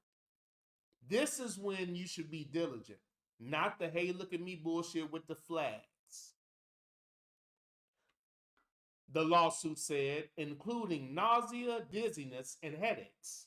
The lawsuit alleges that LSU coaches pressured Brooks to play in LSU's first 2 games that season, telling him he could lose his starting spot if he sat out. Now, people that played sports know that's what happened. That's what coaches do. So when he exhibited dizziness, headaches, and nausea, they told him to shake it off, drink some Gatorade. If you miss these games, you'll probably lose your spot. That doesn't sound like people that are worried about the well-being of a child. What you should have done is had him evaluated by a medical professional. That medical professional should have said, we need to send him to the hospital or to a neurologist. More than a month after his first experienced symptoms, LSU sent Brooks to a neurologist who discovered the tumor, the lawsuit said. He had a motherfucking tumor. He was nauseated and dizzy and throwing up and sick and in a bad way because he had a goddamn tumor in his brain. So all the speak that Brian Kelly has on this article is cute, but when he showed symptoms, you were worried about football. You weren't worried about that kid. You should have taken him out, had him looked at. A doctor who was actually looking out for the kid should have then said, to be safe, we need to send him to a neurologist. Now, Brooks suffered multiple strokes during the operation. According to the lawsuit, he has had to learn how to eat and write again and still has difficulty speaking and still cannot walk. Remember, they're suing because they said they had an unqualified doctor do it. After they were a month late on even getting him looked at. And now that he can't play football, they haven't heard from the coach. Now, I can't speak on how much contact Brian Kelly has had and all of that. I can't speak on that. But I can speak on the fact that college football and possibly NFL, all of this bullshit about caring about the players and concussions and shit, it's all for show so they don't get sued. Because your actions don't show me you give a fuck. That kid should have been evaluated as soon as he showed those symptoms. And at this point, you can distinguish fatigue and dehydration. You can distinguish those things. Y'all are well funded. I'm sure he ate well. I'm sure he's drunk his Gatorade and whatnot. I'm sure he's been there for a while. I'm sure you have a sheet on his numbers as far as his health. You should have ran that to make sure everything was the same. Instead, he played in 2 football games with a tumor on his fucking brain, under the threat of losing his job as a star.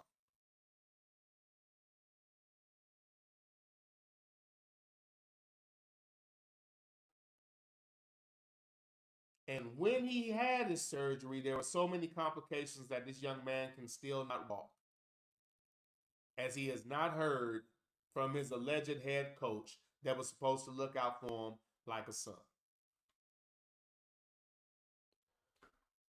What Brian Kelly did say, I'll give you some of it. It is factually incorrect. You hear that verbiage, don't you? It is factually incorrect to state that I was not there by Greg's side through this ordeal, Kelly said. I was there on multiple occasions. We had somebody from my staff that was there virtually every single day. Which one was it? Were you there a lot, or was somebody from the staff there? From the staff. What do you mean, the ball boy? Equipment manager? The get back coach?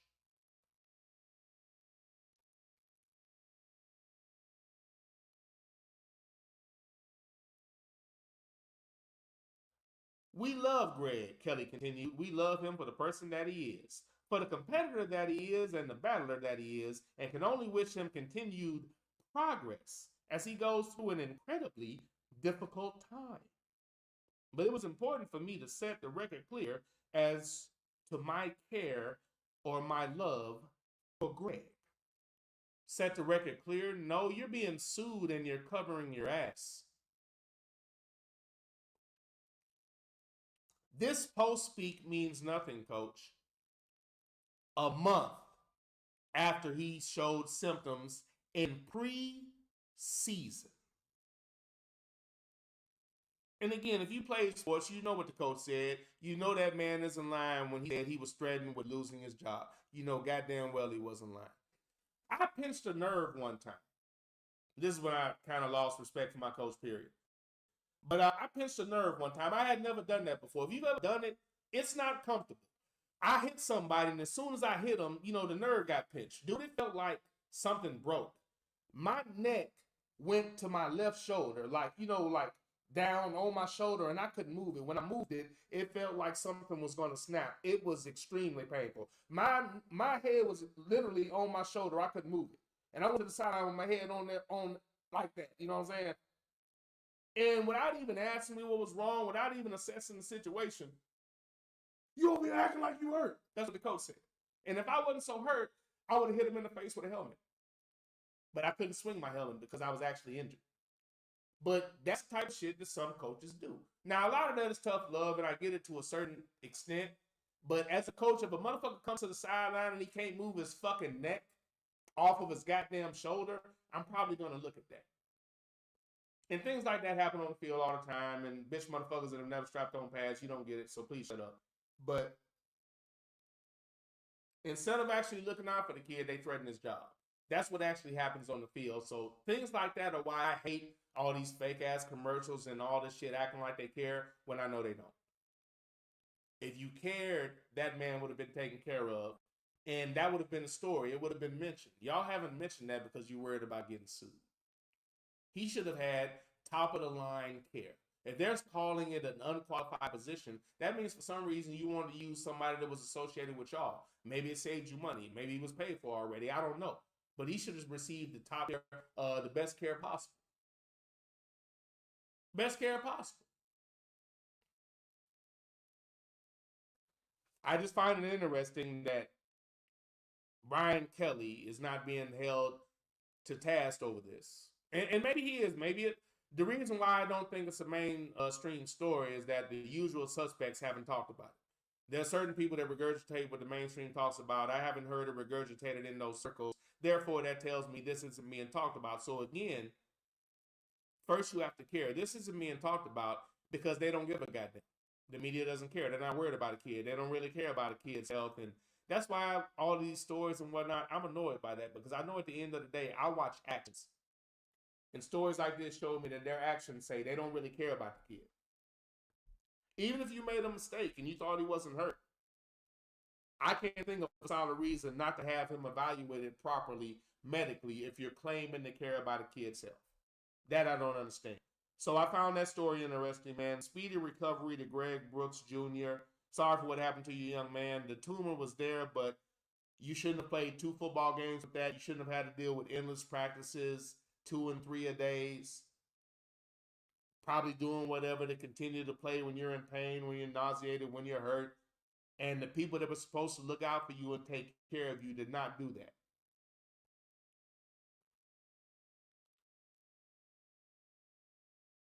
Another case of, if you really dig into it, again, I'm not big on the show. College and pro football like to put on a show like they care. I'm big on actions. It's just like these clear motherfuckers with the show and the proper words, but looking at actions, y'all ain't shit. And the coaching staff for LSU, head coach, position coaches, doctors, you failed that young man. And you should be doing everything in your power to make it right. Sluggo said, unqualified physician to perform brain surgery. Yeah, dude. Yeah, and that's a hell of a claim. That's a hell of a claim. And if there's any validity to that, it's going to be a problem.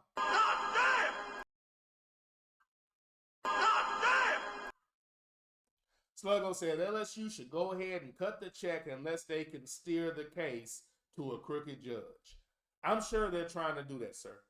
And they should cut a check and do everything they can and use their facilities to rehab that young man that they misevaluated and misdiagnosed. Because you had him play football and go through multiple practices when he had a goddamn brain tumor.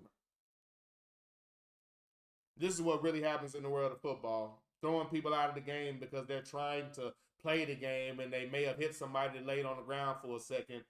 That's not showing that you care. That's some hey, look at me bullshit. That's some hey, look at me bullshit. Unfortunately, stories like that happen more times than not, and more times than not, we really don't get to hear about it. Hey, look, man, appreciate y'all. I have several other things I want to discuss.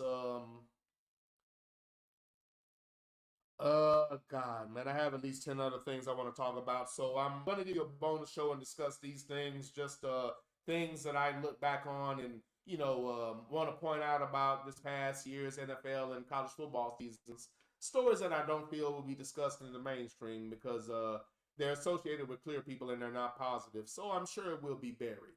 Hey, look, man, I appreciate y'all. We're going to have an abrupt ending. Well, no, we're not. I'll do my outro, but one second.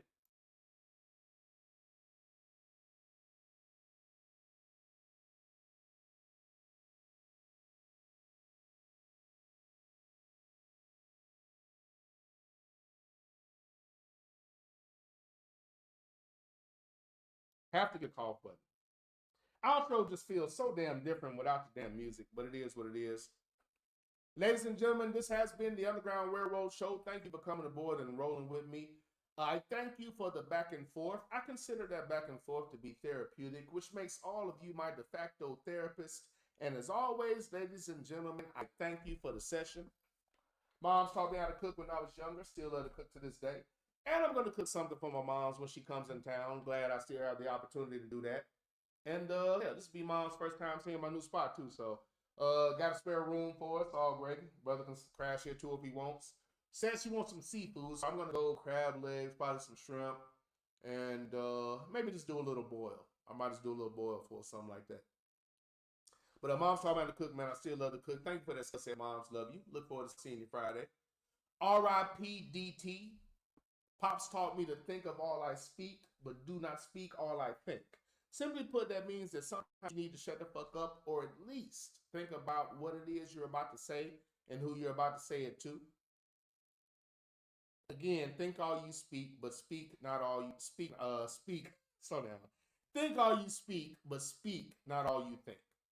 Just to keep that simple, I've been told that sometimes what I'm saying isn't clear. So to make that plain, you should think about everything that you're about to say, but you should not say every goddamn thing that you think.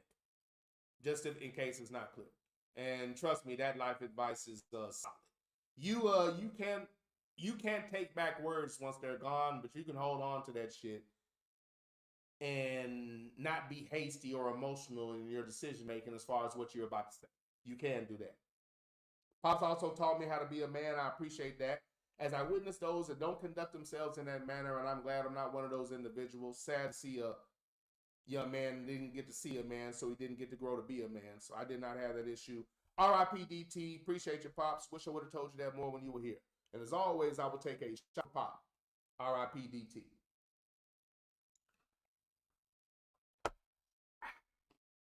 Pop's real cool with Uncle James, too. They talked about their time in the service and stuff like that. So his service will be Saturday at 1. It's okay to think it's not illegal yet. If somebody tells you something, take the time to look into it for yourself. This initiates the learning process. Never get taught, always learn. Again, to simplify it, if somebody tells you something, don't take it at face value. Research it for yourself. Check the validity of the statement. That will allow you to think about it and evaluate it on your own, and to check the qualifications and validity of the individual giving you the information. So you'll get two things accomplished when you learn as opposed to getting taught. Getting taught simply means you believe what you're told without research. Never get taught, always learn. And you learn when you investigate what you're being taught. Pops also taught me that a man who trims himself to suit everybody will soon whittle himself away, which is why I don't compromise who I am for the temporary approval of those who have not yet earned my respect. And to quote the last line of Mass Appeal by the late great guru, I'll be kicking the reel while they'll be losing the race trying to chase Mass Appeal. I appreciate y'all, man. As always, I will close with, we are at war. We've been at war since we've been here. Please get at least one short gun and one long gun. Please go to the range. Learn how to shoot said weapon. Take care of it properly. Carry it responsibly and properly. Teach everybody you love and care about to do the same. Take the time to clear your house. You're in your room, boom! Door kicked in, you hear a noise. How long does it take you to secure a weapon? What's the safest way to come out of your room and check the rest of your house? Do you live with other people? Do they know the drill? Do they know what to do? Are you by yourself? Have you tried to clear your house? And how long does it take? Practice doing these types of things so it becomes natural. So if you end up in a situation, it's not a panic moment. You're using muscle memory instead.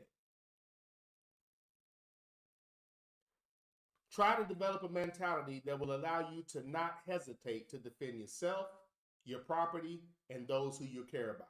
A good way to develop that mentality is to study where you came from, how you got here, and how you've been treated since you've been here. If you do that, I promise you, pulling that trigger will be a hell of a lot easier. I appreciate y'all, man. Thank you for the back and forth. As always, take care and be